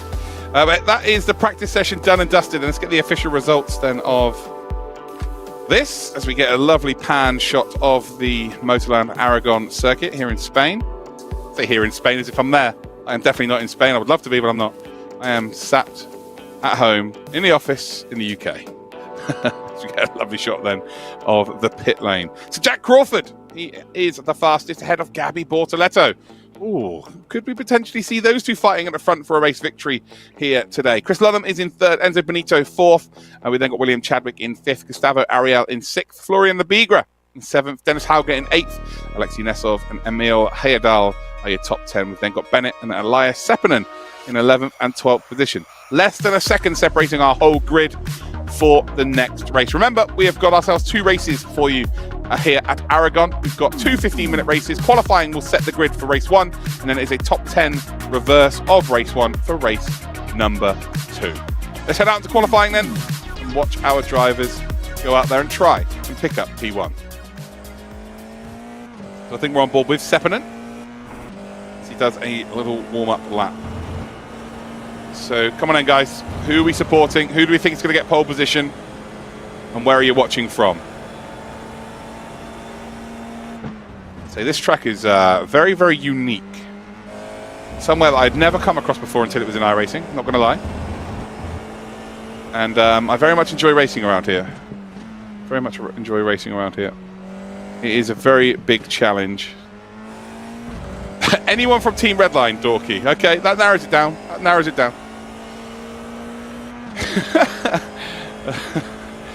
Just as well say any one of the top 10. Any one of the top 10.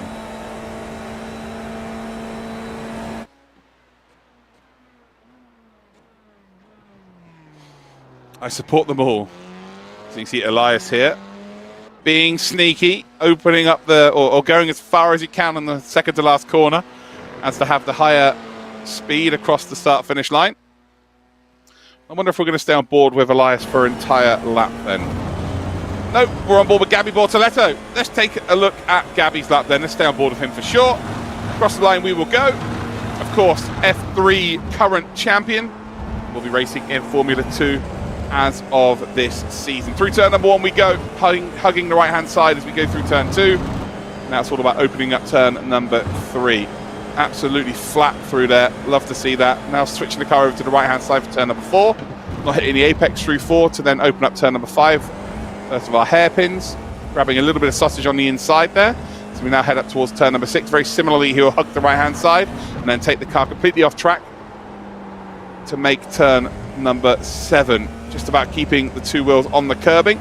Now we head into what I like to call the corkscrew variant here at Aragon. Not going off track as much as everybody else there, so probably hasn't figured out that you can take complete liberties with the track circuit here at Aragon. But that is turn number 10. That was Marc Marquez. Of course, Superbikes and MotoGP have run around here. Now we're heading through turn number 12. Got a big wall on the left-hand side, hugging the right-hand side again for turn number 13.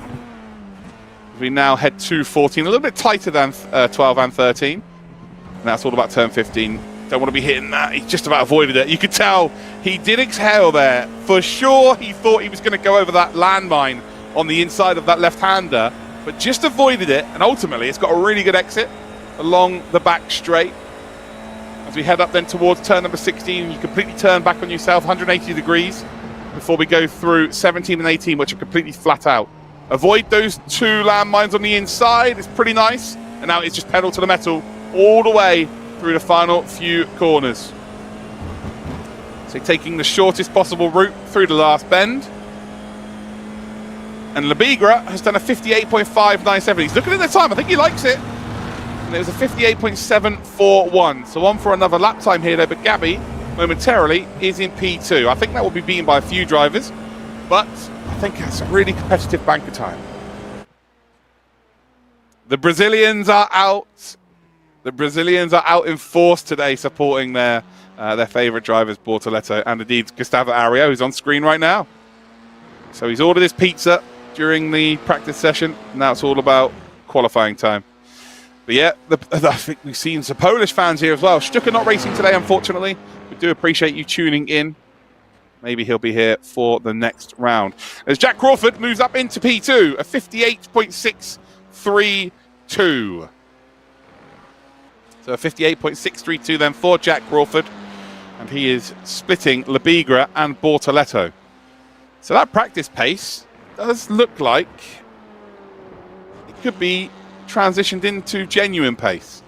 Obviously, you've got to be thinking that the sim drivers weren't pushing too much in practice because this is what they do for a living. But I think legitimately, Crawford and Bortoletto are mixing it with them. There we go. There's the Brazilian flags, guys. There's the Brazilian flags. I love it. I love it. Oh, no, that's an error. Yep, that's not ideal. A little bit of a slidey. He's not going to be too worried about it, I don't think. Watch out for Enzo Benito, by the way. He is very good around here. We're on board then with Elias Sepinen. This will be his first attempt, and actually he's gone green, green, and green. Come up through the hairpin. Banging that power down. And now it's flat out all the way through to the start-finish line. Jay Morrill, yep. Certainly. No, Enzo's just specifically good at everything. He is a bit of a monster. Luke Bennett moves up into P5. Elias Sepinen is in 6th position. We'll want to find a bit more time, that's for sure. Chadwick moves up into 6th position now, in behind Bennett. Chris Lullum, of course. Of course, Chris Lullum was going to find some time. He's found half a tenth then on Florian Lebigra. And it is a team red line front row as it stands. And he can't explain the tongue, but I'll tell you right now, as we come up through the hill, and now through this double left-hander, it'll pop out. I'm pretty sure of it. There it is. There it just popped out. It did. It did. Definitely just came out. I love it. The crazy thing is, I actually do that too. So there is Nesov, second best beard in Team Redline. Across the line, he will go to start a final attempt, final flyer. 3 minutes to go in this session. And yes, you can see concentration on this man's face.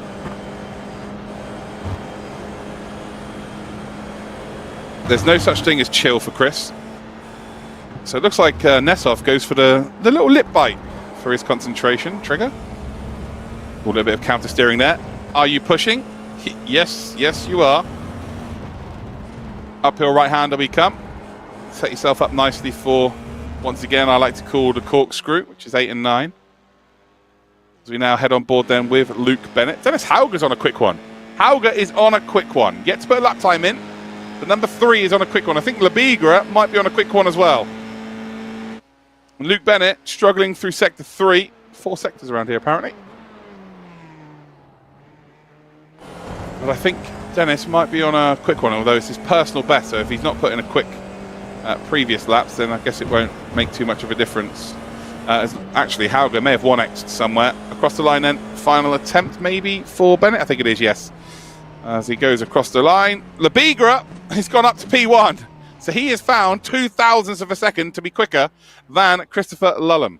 So he's found half a tenth, but he's 0.02 quicker than Christopher Lullum. Who was that green car there? That was an interesting looking car. We're on board now with Gustavo Ariel, yet to put a lap time in. Representing AMX Global. Towards the hairpin. A little bit of a miss there on the exit, but no slide, so the momentum definitely being carried through. As Chris Lullum has retaken pole. Chris Lullum did retake pole by about a tenth. Across the line for Gustavo Ariel. Did he manage to improve? He's up to P4. So Lullum and Lebigra, looks like they're going to be top 2. Jack Crawford, then of our real drivers, is going to be P3, the leader of those. Ariel, 4th. Bortoletto in 5th. No one else managed to improve, although as we come across the line... Oh, Bortoletto does go P2. Well, there you go. At the death, he finds the time, cool as a cucumber, and the Brazilian onto the front row. And I feel like we're about to see some Brazilian flags being spammed in the chat. Enzo Benito is yellow, so this is not going to be quick. It's not going to be any faster. I think everybody's pretty much done now. So Jack Crawford's out there, and so is Enzo Benito. But Gabby Bortoletto, the big dog, finds himself on the front row. And will he be able to mix it with Lully? That's the question. Sue! Session done and dusted, ladies and gentlemen, cars. We get a lovely view here of Aragon. I wish it was as warm as it is there now, that's for sure. Certainly isn't that warm here. Chris Lullum then takes provisional pole. Look at him, look at those eyes. I bet he doesn't wave to us. Gustavo waved, Chris doesn't.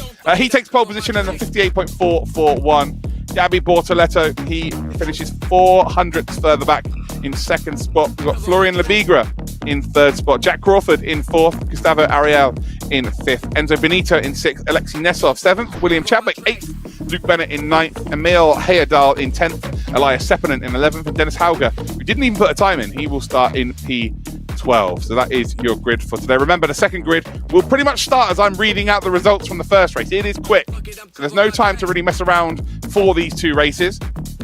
So enjoy. Top 10 will get reversed for our second race grid, but now it is time for the race. We're waiting for them all to pop up on the grid. A little bit of a dance with the music. Oh, I think if we're going to see Gabby in an interview, guys, it'll guarantee the Sue for sure. Lully's always having fun. They're all in the chat together, by the way. Let me tell you exactly who's in the chat. Alexi, Lullum, Enzo, Florian and Bennett are all in the chat together. Here we go then. It's race time here, ladies and gentlemen, cars here at Aragon. This is race number 1 of 2. Chris Lullum on pole. Gabby Bortoletto in second. Who will end up P1 through turn number 1. 15 minutes of racing action for you. So we're about to go green light racing. You can hear the engines revving. Green, green, green. As race 2 of the day, race 1 of Aragon goes green. It is a great start from Lullum. Gabby Bortoletto may be losing out ever so slightly as we head down towards turn number 1. It is side by side then between Lebigra and Crawford. And Lebigra is going to make it up to P3 and hold on to that position as there's a little bit of shenanigans happening in the background. Hauger is the one with the green car, by the way. He's right at the back there, but we can see him. That is for certain. It is the brightest car on the grid, which is nice to see. Nice to see some different colours, to be completely honest. But yeah, everyone's got through relatively well as it stands. We're on board with Enzo Benito, who's a bit of an Aragon specialist, I would say. Gustavo Ariel having a little bit of a shove there on Nesov. Nesov chucking up some dust or chucking up some smoke as their tyres indeed touch each other as we see a car facing all the way around the wrong way. And if he didn't have bad luck, ladies and gentlemen, he'd have no luck at all. Luke Bennett facing the wrong way. And ultimately, that might be his race over. As we see Hauger, Sepinen, Chadwick moving up. Heyerdahl has dropped a position. So Heyerdahl has dropped right down. And now there we go, on board with Dennis Hauger. That is so green and orange. The front 3 separated by very little. So Lullum trying to get away. But he's got Gabby Bortoletto just in behind him. So is there a world where Gabby Bortoletto takes the race victory? You know, I don't want to, you know, have any favourites or anything here, but I would like to see Gabby win. I really would like to see Gabby win, especially after what happened to him in race number 1. He's going to be a little bit annoyed with that, but he certainly got it out of his system as we head down along the back straight. Chris Lullum trying to be unpredictable with his moving left and right. And you can see that Florian Lebigra has decided, you know what, I'm going to push you, Gabby. Gabby, we're going to close up to Lullum, and we are going to have fun. So here's the incident then with Luke Bennett. And I'm not sure exactly what happened there. So we're going very slowly. Is there a bit of a checkup? No, it looks like they just got their wheels tangled. So it looks like some wheels got tangled. And ultimately then Bennett facing the... Across the start-finish line we go. And well, it is like a group of spiders. Look at it.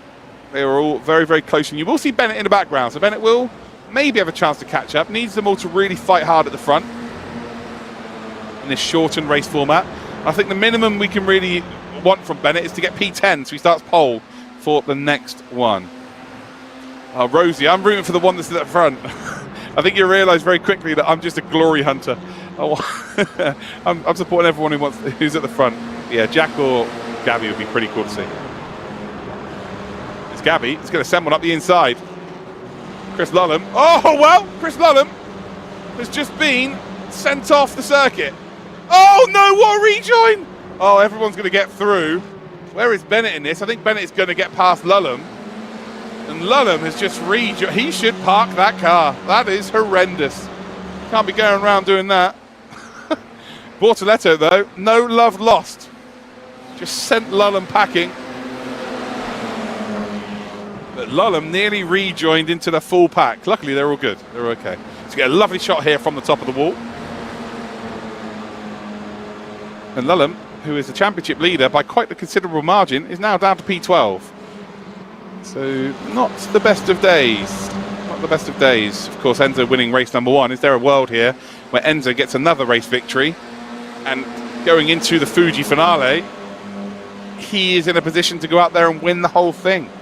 Who knows? Florian Lebigra, the Frenchman, though, leading the way as it stands, heading up towards the hairpin. And then we have 2 corners left of lap number 2. then we'll have 11 minutes left to go. Gabby there, getting a little nudge from Enzo. And well, Gustavo Ariel said, well, if you boys want to play like that, I'll absolutely get myself involved. I think Bennett and Lulham are going to have to work together if they're going to catch up to the pack. And it's a dangerous combination to have them two working together. I think they will probably manage to get back up. They are that quick. As we see Elias Seppänen trying to break the toe a bit further backwards as well. So at the end of lap 2, we've got Lebigra at Bortoleto, that's your top 2. Benito, Gustavo Ariel. We've got Crawford and Nessov, Chadwick, Seppänen, Hauger, Heyerdahl, and then we've got Bennett and indeed Christopher Lulham. So it looks like we're going to have a replay then of Christopher Lulham's crash here, where Gabby Bortoleto basically told him there's not enough room for the both of us. Here we go.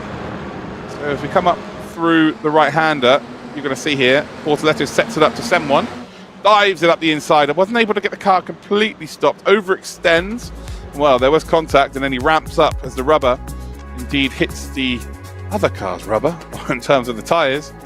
And well, he's facing the wrong way. Now, I wonder if we're going to see the world-class rejoin. No, we're not going to see it. He's had his blushes saved. But Chris Lulham nearly rejoined into the whole pack, and, well, it would have been one of the most expensive scrapyards we would have seen ever. So right now, Florian Lebigra is just keeping everyone at arm's length. You can see the front nose, though, of Enzo Benito. He's definitely been bump drafting, although now it's been fixed again, and he's going to try and do it again. But him and Gabby are definitely working together to try and close that gap onto Florian Lebigra. But Lebigra looks very quick. So we got a little bottom lip bite as well from Gabby. That's his concentration trigger.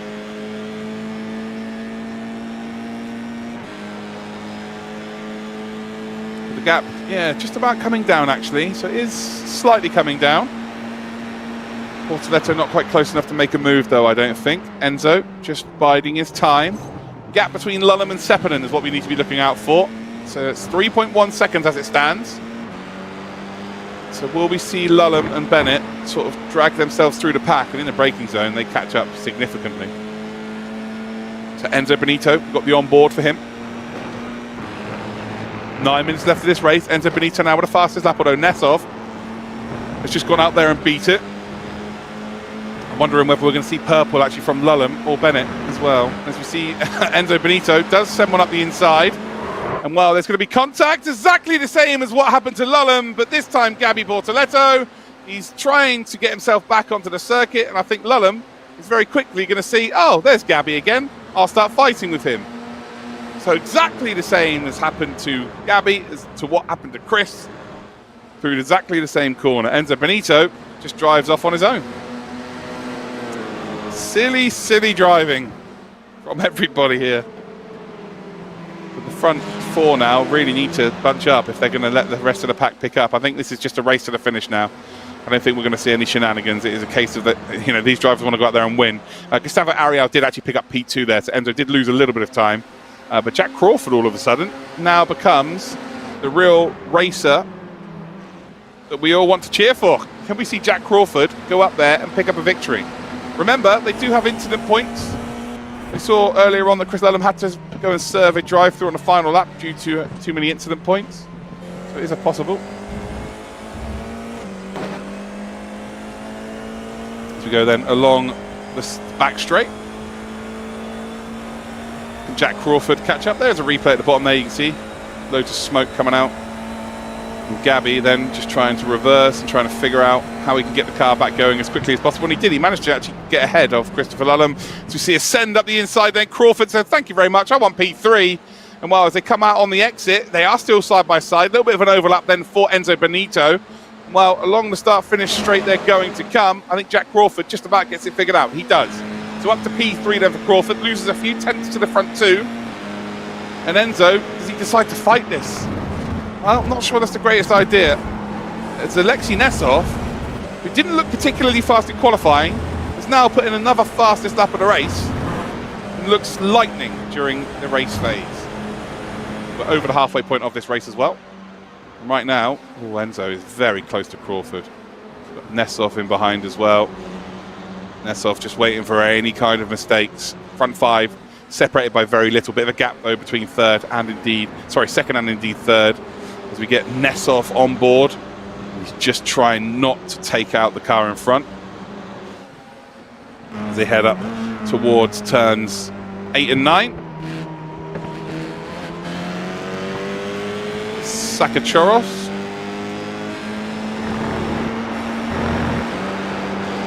And now we've got the long run through Marquez in towards 11 and then in towards the next braking zone, which is turn 12. Getting a little look back at Enzo and Nesov. So Crawford really wants a couple of laps here where he's just not really thinking about the cars behind, so we can try and close up to the front. And then we really do have a race on our hands. FIA stop and go penalty. Well, unfortunately, if we give Enzo a penalty, we'd have to give Gabby the same penalty. Because he did exactly the same to Chris Lullum. It's more unfortunate.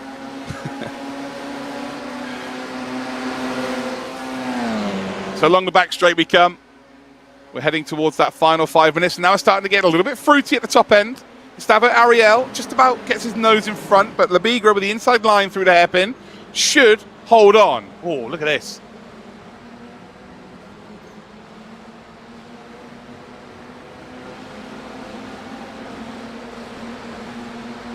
Jack Crawford now in 3rd position, although as we come up towards turn number 1, we are going to see a send. Florian Labigra is going to make this interesting. Through turn number 1, Gustavo Ariel is going to try the over and under. Not quite going to be close enough to do so. But is there an opportunity to send it up the inside here in towards turn number 3? No, decides against it. We've seen 3 cars already off into the gravel that side.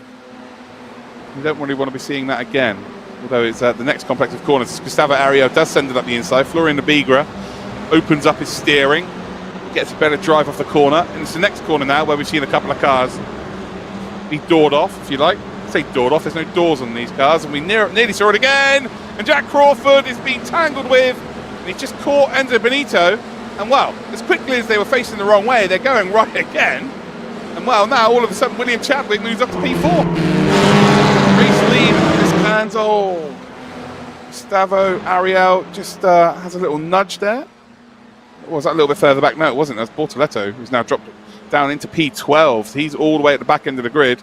But this is the battle for the lead then. Labigra versus Gustavo Ariel. Ooh, lots of sausage taken there by Gustavo Ariel. And Nesov maybe looking to get involved as well. He's going to have to go the long way round through the bus stop. They come. And Nesov is still keeping his nose there. And well, not only his nose, but he's fully got the move done. And that is a delightful bit of driving. And is that a second smile? And that's a 3rd smile in one broadcast from Alexei Nesov. That is mind-blowing in itself. And if he doesn't get voted driver of the day just for smiling, then I don't know what he has to do to get it. Great racing from both of them. Lots of cross-steering as well, counter-steering, trying to keep the car in the right direction. But ultimately, some really good driving. And Gustavo Ariel just got the momentum shift there and actually went back up into the lead. And meanwhile, Labigra is out there in the front going, this is pretty cool. Don't mind if I do. 2 laps to go in our first of our double header here at Aragon.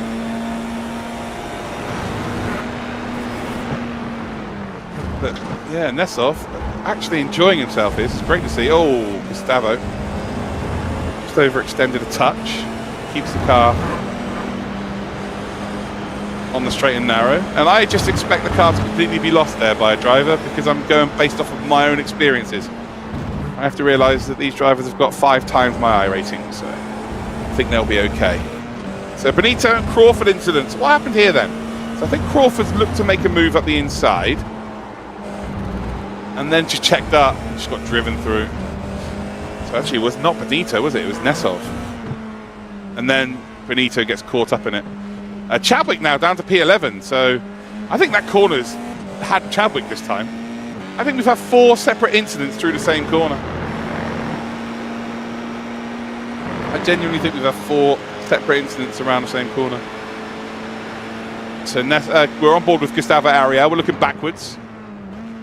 We've got 1 more lap remaining once they next cross the line. And right now, Florian Labigra is comfortably 1.1 second ahead. He is very comfortably 1.1 second in the distance. So we see a lovely run there through turn number 15. It's the gap coming down between P2 and P1. Just about, not a lot, but enough as we head on to the final lap today. So yeah, we've seen, I don't know, 4 different cars succumb to that corner, haven't they? That is yeah, very interesting to say the least. What corner is that? Turn 7. Yeah, turn 7 has it's had its way with a lot of our drivers. So we go a little bit further back there. That's Luke Bennett. So Luke Bennett, I think they're all just deciding we want to be pole position. So I think they might be fighting to be P10. So there's Nesov. The gap's now 7/10 of a second to Florian Lebigra. So I think they need to get it within half a second really for that back straight. And it will be all about the hairpin. It will be all about the hairpin as to who wins this race.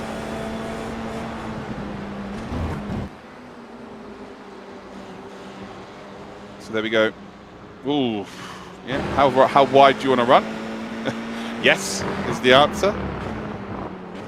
So now we're coming through turn number 7, and again we've seen ascend. Well, there's no contact this time round, so everybody's okay. And hold on, what's happened to Ariel here? Just completely slowed down.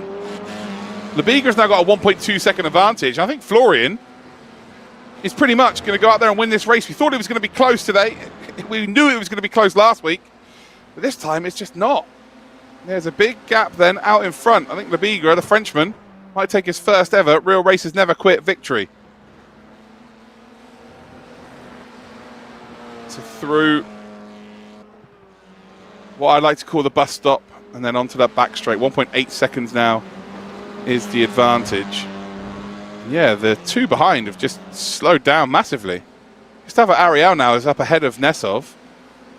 And are they about to drop back to try and be a little bit further ahead? I wonder if they're playing games here where they're just going to drop back and try and get a better qualifying position. Because it is 10 drivers reversed. I don't think Florian really cares, to be honest. He's going to get himself a race victory here. Big points. Dennis Hauger has made a move on Enzo Benito. And Hauger is successfully going to get that as well. It's a nice job for him. As we come around the final couple of corners, Mr. Lebigra, Florian is going to pick up a win. Congratulations to him. That is a lovely bit of driving from him. And he's celebrating there with some slidey. Lovely old job. Gustavo Ariel, Nesov are in P2 and P3. Dennis Hauger in 4th. Benito 5th. Crawford is in 6th. And Lullum 7th. Seppen in 8th. Bennett is in 9th. And Emil Heyerdahl, who will start on pole position in the next race, is in 10th spot. So just to remind you guys, there'll be no interviews between the races because there's just no time. We are quite literally going to be gridding for the next race right now. But there is your official race results for Heat 1 then. Florian picks up the race victory. Gustavo Ariel 2nd. Alexei Nesov in 3rd. Dennis Hauger is in 4th. Enzo Benito and Jack Crawford are your top 6. Chris Lullum and Elias Seppänen are 7th and 8th. Luke Bennett and Emil Heyerdahl are in your top 10. Heyerdahl will get pole position for the next race, starting on the front row with Mr. Bennett. William Chadwick and Gabby Bortoletto will start in 11th and 12th, unfortunately, as they are right down the order. I'd love to see a Gabby win, I really would, and unfortunately it doesn't look very likely. Here we go then, final race of today's broadcast. It's another 15 minutes here at Motorland Aragon. And like we said, top 10 have been reversed. Another 30 points in the offering. So I believe everybody is on the grid. Final race of today before we head into our final round next week for Real Racers Never Quit. And it is a phenomenal start then from Will Chadwick. He's already got up alongside Florian Lebigra, who starts reverse 10 because he won the race number 1. Well, Will Chadwick is going to go all the way around the outside. Bennett already ahead of Emil Heyerdahl as well at the front end of the grid. I think Heyerdahl maybe looking to try and get back into the lead. No, it's not quite going to work out. And just up ahead here, we're watching Gustavo Ariel and Alexei Nesov battling once again. It's 3 wide up ahead as we see, I think that's Jack Crawford then losing out for a potential P5, but does have the inside line. Chris Lullum, he's moving up the order as well. Enzo Benito down to P6. We're seeing some defensive move there from Dennis Hauger. It's very important to defend that inside line through there. It's easy to be sent. And ultimately, if you're on the outside, you can get shunted off. We've seen that 4 times already today. Down then through the corkscrew.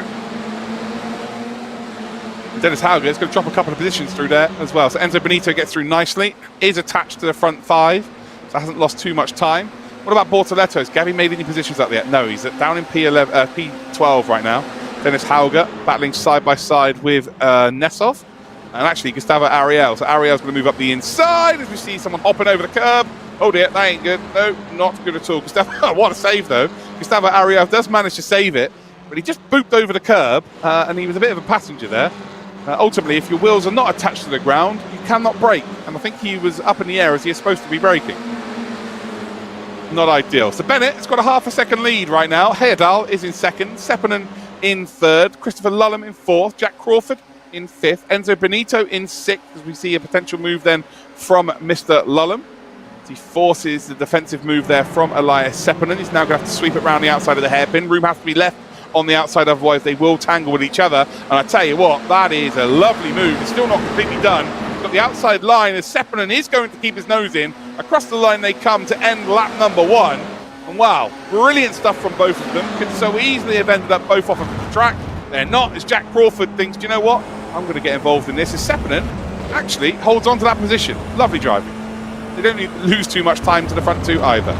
Heyerdahl and Bennett still holding on to that front two. Ooh, tongues out, love that. Yeah, really nice driving from both of them there. That could have ended very sadly, but it didn't. It was brilliant. As now we head up then towards the most fatal corner on the circuit. That's turn number 7. We have seen many a driver get sent through here and then on the outside get sent into the gravel. It looks like we've got the Gustavo Ariel incident here. He's on the inside. And oh yeah, look at him. He just boots over. And luckily, he doesn't collect anybody. Oh no, maybe he did actually. I think he might have just collected Chadwick. So the AMX Global cars have just collected each other. Chadwick keeps going though, so he's golden. Bortoletto, by the way, is now up to P8. It's like the lead car of the next set of drivers. Down then, the inside we will go for Mr. Lullum. That's turn number 12, up towards turn number 13. Did he manage to get the job done on Sepinen? No, he did not. Had to back out, lost a bit of time. Enzo Benito now getting involved here as well.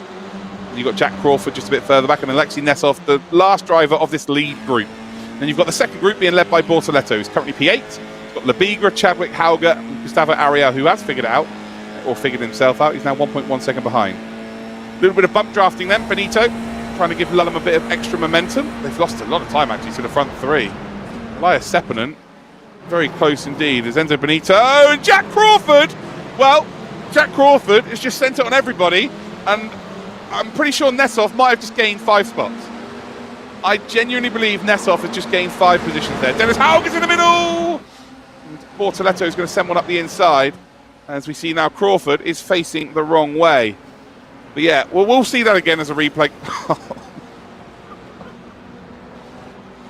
Cappy's just sent Hauger out of the fence. And he bounces back in. Oh my. Gappy Bortoletto has just sent Dennis Hauger over the fence here at Motorland Aragon. I didn't think we were going to be seeing that. Oh my. He's about for the lead. Heyerdahl is going to try and go around the outside here of Bennett. Bennett though is going to hold on. So he's going to run a little bit wide as we head up towards that corkscrew. Oh boy. That was some battle.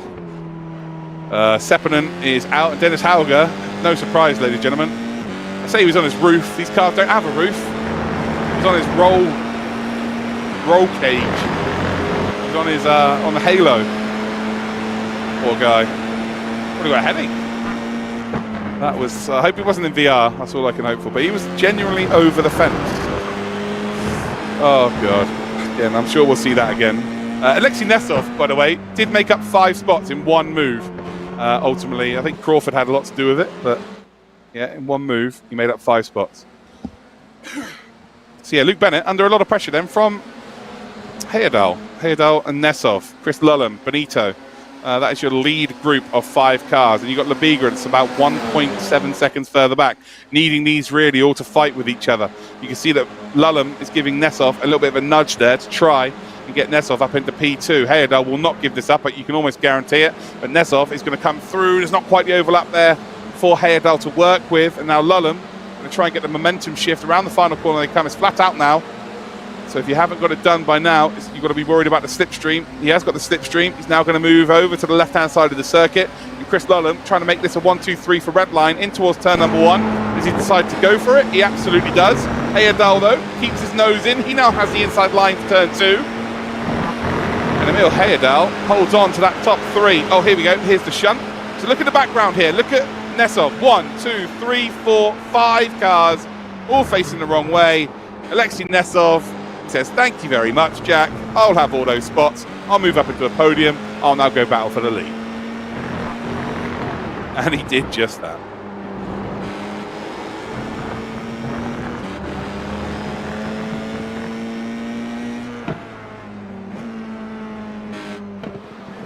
So again, looking back from Nesov's rear, Heyerdahl has just been ushered down the pack. So Seppänen is out, of course, Dennis Hauger is out. We could almost do with a full course yellow here, couldn't we? That would be perfect. Lebigra needs to kind of catch up to Benito. But are we going to see any more moves? Well, we are. It's a battle for the lead then. So Nesov, all of a sudden, would just look like he was nowhere in this race, but now he's battling for the race victory. Managed to get a podium in the first offering. Now looking to go all the way in the second one. Luke Bennett, though, is just about holding on. And we saw last time round that Chris Lullam gave a little nudge to Nesov, and Nesov made a move for P2. Are we about to see the same again? We're on board with Lullam. You see in the background, you've got Benito that actually is giving a little nudge there to Heyerdahl. So moving a bit further up, we're still on board with Lullam, but he's looking forward this time round. Nesov has been left the smallest gap in the world to try and make an overtake.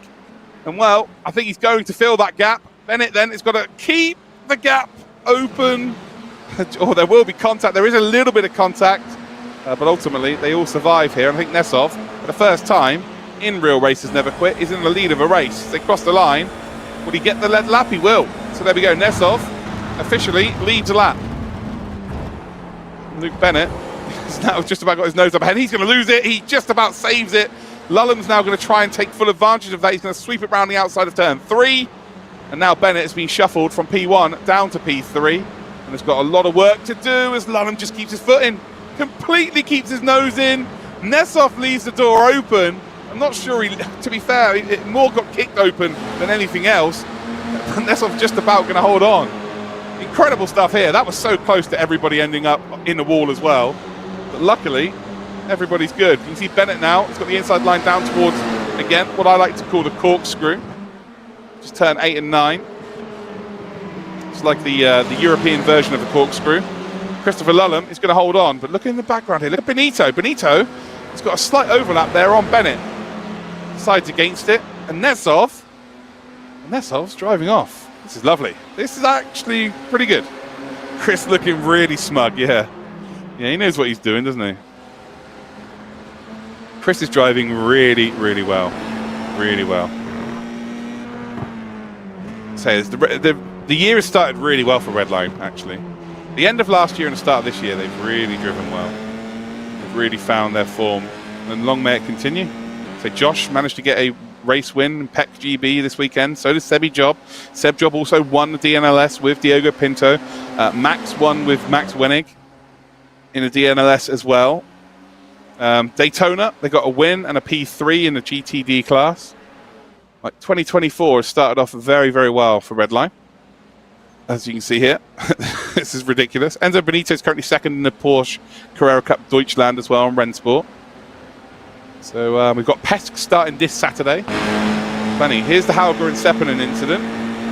Well, that definitely wasn't Hauger. I think they're... Oh my.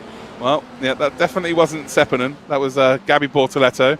But if we speak to Gabby later, it'll be a case of, yeah, it definitely wasn't me, it was Seppänen. But that was... you can't really hide that McLaren livery. And, well, poor Dennis. Yeah, you just have to tow that. It's the battle for the lead. We've got less than 5 minutes to go. This race has absolutely flown by. As you see a lock up there from Nesov, and that's going to leave the door open for Luke Bennett. You've got Benito's caught up into this. Heyerdahl, Will Chadwick now is here. And if they battle like this for the next couple of laps, it might bring Gustavo Ariel involved. Jack Crawford maybe with another opportunity as well. Chris Lullam now leads the race. Bennett just moves ahead of Nesov. Sweeps around the outside as we come through the corkscrew. But that was some crash, guys. Poor Dennis, just absolutely sent into the Shadow Realm. And to be fair, he got spat back out of the Shadow Realm pretty quickly too. So he must have done something wrong to the Shadow Realm, because they were like, nope, we're not having you. Oh, you're in the Shadow Realm? No, you're not. You're out. We don't want you here. So he must have done something wrong. But very interesting. Looks like we've got a driver of the round vote coming in as well. I'll post that into the chat for you guys. So make sure you go to Team Redline Sim, or the link will pop up, you can just click it.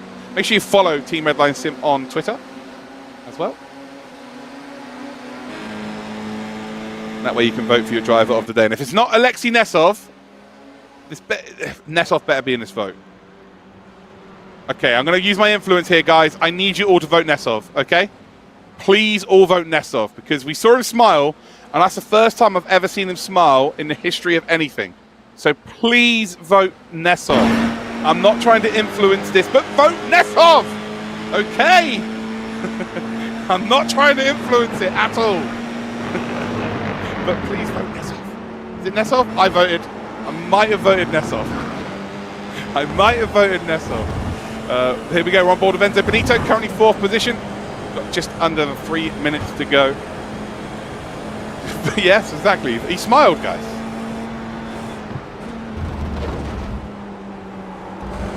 So Enzo Benito with, I believe, this is the second to last lap, right? I think we've only got one more lap remaining after this.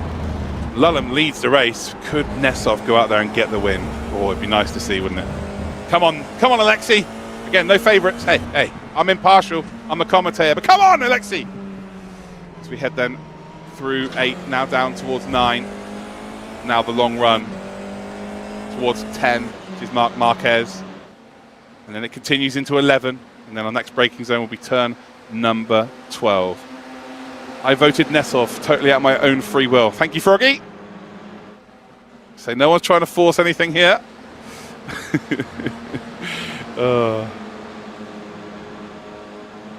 So we're on board with Nesov as it stands. Looks like there's a back marker there as well. I think Dennis Hauger's back out on track, actually.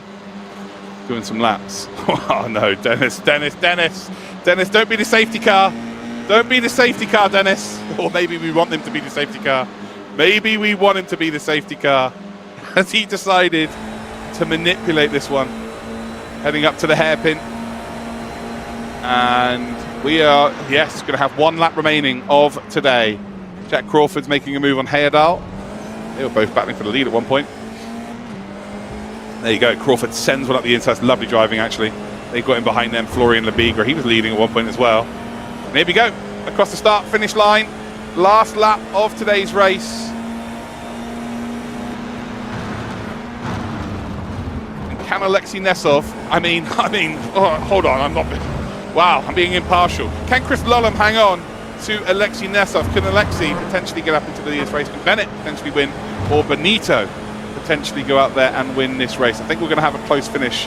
That is the be-all and end-all. That's going to happen for sure. But it's going to be all about who gets that front wing ahead. Last time out at Mugello, we had maybe the closest finish I've ever commentated on with 3 different cars. It was Diogo Pinto, Christopher Lullum, and Max Verstappen. Who won that one? I don't know. It was actually Chris Lullum, but I had no idea as they crossed the line. It was that close. Are we going to see the same again? Through 8 and 9 they come. Lullum's got a bit of a gap, though, to work with, about half a second. So right now, Nesov, if he does, start to close in, he cannot afford to be sent here by Bennett. So Bennett has to play the team game, really, so that they all have a chance to potentially catch up to Lullum heading up towards that hairpin. But it's going to be all about that hairpin, and I think Nesov knows that. Nesov isn't really pushing as we head up the hill. They're all using their incident points that they may have had left over. Everybody cutting left, right, and centre just to make sure that they are in the hunt for this race victory. And now it's all about the exits onto the straight. And well, Nesov almost went for it there. And now he might be struggling. So has Lullum got a big enough gap to work with as we come up towards the 3rd from last corner here at Aragon? It's side-by-side action in between Bennett and indeed Alexei Nesov. Bennett's got the slipstream there of Lullum. Lullum's kind of sharing it between everybody. And Nesov then has to defend from Enzo Benito. His contact may be in the background between Ariel and Chadwick. And well, we've had a car completely miss his braking point there. Well, and that is Gustavo Autos Bennett. No, Bennett again facing the wrong way. Around the final corner we're going to come. And I tell you what, it's Chris Lullum again, isn't it? That pesky Lullum is going to take the checkered flag and the race victory. Nesov will finish in 2nd and Benito will pick up 3rd. We'll have to see exactly what happened there with Mr. Bennett. There's Gabby again facing the wrong way. He's had some interesting interesting occurrences during this race is Bortoletto. And I think we're going to have an interview with him as well, so that's pretty good. But ultimately, a load of fun. And I think that's really what this championship's all about. As long as you guys have enjoyed it, that is the main thing. It's a little bit of fun each and every week for you watching at home, and also for these drivers, because you know, they do so many serious competitions that sometimes it's good just to be able to relax and race against your pals when there's not really anything on the line apart from, you know, bragging rights. Florian Lebiga on board with Hitch, giving us an absolute show. Come on, give us some donuts then. Oh, okay, copy. No worries, it's fine. That ruined it for everybody. Let's get the official results on the screen as Florian makes me look silly for the 4th time again. Oh, here are the results then for the race. And Chris Lulham's driver of the day, by the way, ladies and gentlemen. Driver of the round goes to Chris Lulham. I disagree. I disagree. Driver of the round officially is Alexei Nesov for smiling. No, Chris Lulham wins driver of the day. But realistically, it should be Nesov, right? It should be Nesov.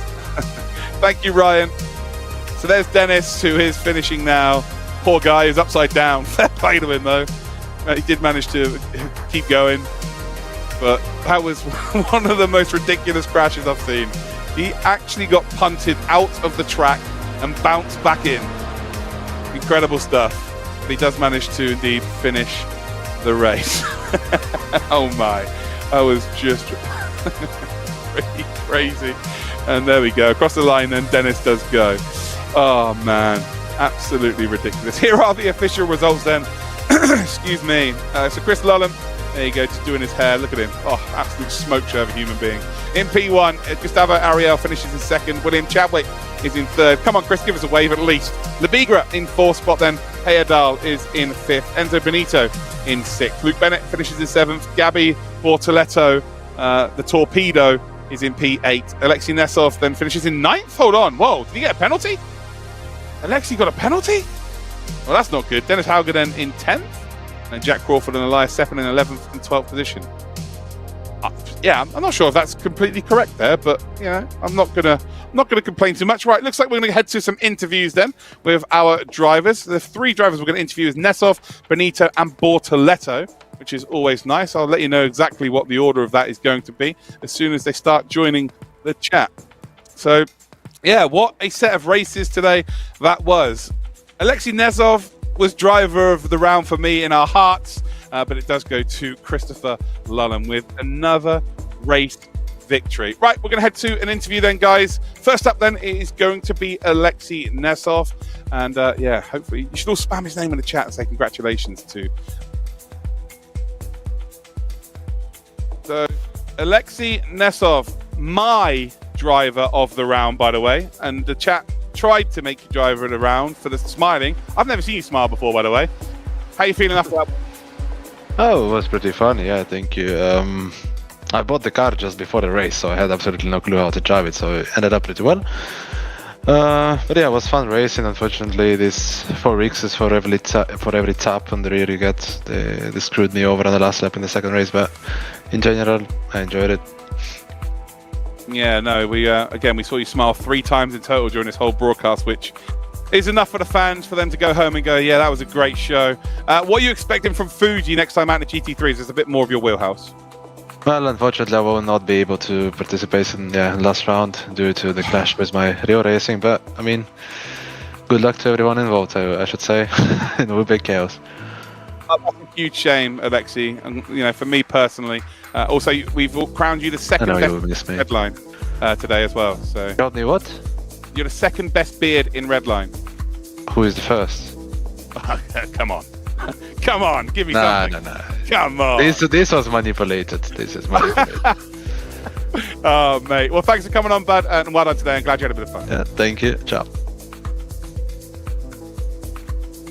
So that is Mr. Nesov, who again has had a load of fun. He's fuming about the beard thing. He's come 2nd in the driver of the round and the beard of the Redline team. So yeah, not the greatest time for him, I guess. We're about to hear from, I think, everybody's favourite sim racer, or everyone's favourite attractive sim racer. That's Enzo Benito. He's going to pop in very, very shortly. Oh, there he is. It's Mr. Benito again. We get to see you. That was a little bit different for you, Enzo, wasn't it? There was a bit of bit of craziness going on at Aragon. Did you have fun? No. Well, yes, of course I had. I mean, too many people trying to kill me, but in the end it was fun, of course. Jealousy, Enzo. Jealousy, 100%. Maybe I killed someone as well. I don't recall very well, but well, did I kill someone? No, right? Hey, Enzo. Even if you did, I didn't see it. Nobody saw anything anyway. Exactly. And I guess the most important question for today is, what is your skincare routine? I don't have a skincare routine actually. Sorry. It's probably just the beauty of being in red line, you know? Yeah, true. I'm still waiting for that effect to happen on me. It's not quite happening. I just asked Alexi about Fuji next week and how he's feeling, but he's not going to be there. What about you? Are you going to be there? Yeah, of course. I mean, for the championship win here, I'm not giving up because I never quit, right? So I'm a real racer. Love to hear that. Nice one, mate. Cool. Well, thank you for your time today. Congratulations. See you next time, guys. Thank you. Bye-bye. Oh, we absolutely love ourselves a bit of Enzo Benito. It looks like we might be having one more interview coming your way here very, very shortly. The big dog. Oh, Receba! Sue! It's Gabby Bortoleto. Mate, how you doing? You all good? I'm perfect, Crane. And you look beautiful today, Crane. Oh, you got to stop it, man. My favourite racing driver in the world. Giving me compliments like that. Unbelievable. I do want to talk about one thing. And luckily on the broadcast, your name wasn't even mentioned in it. It was Seppänen that apparently took out Hauger. You hit him so hard that he went out the track over a fence, then it's Hauger, and then he bounced back in. Yeah, I mean, we are crashing everything we need to crash in the sim. Like this in real life, we don't. So, yeah, I mean, we had a contact there, but, you know, this race was so fun. I think everyone was, you know, it's not actually like a very serious racing. Like, no one is taking it like practicing for hours and hours. So it's just about having fun with some friends, and yeah, it was nice. I got killed by Enzo because I heard him saying that he didn't kill anyone, but it's a lie because I was P2 when he killed me. But it's fine, Enzo. I understand because I killed him in go-karting as well 2 days ago, so it was a revenge. Oh, right. It's a bit like that, is it? Well, obviously, it's nice to have you here, Gabby. We all love you. You know, like my favourite racing driver in the world and all that good stuff. Well, what is the plan for you this season then? When does it all kick off for you? I'm going to Bahrain for the test. The test is at 11, 12, and 13. But I'm flying the 7 or 8, you know, just to get used to the country and everything. And yeah, get ready for the test. So I will not be able to do Fuji. It's a shame because I would love to. But yeah, then Bahrain test and then Bahrain race at the 1st of March. So yeah, looking forward to it. You better set up S&D on your laptop, mate. Otherwise, I'm going to be fuming. You know I have it there ready, so... Nice one, mate. Thanks for taking part today. I'm glad you had a bit of fun. Always good to have our Formula 3. Should we call you World Champion? Yeah, we'll say it. Formula 3 World Champion here, Gabby Bortoleto. Yeah, thank you, Crane. Thank you, everyone. See you, mate. See you.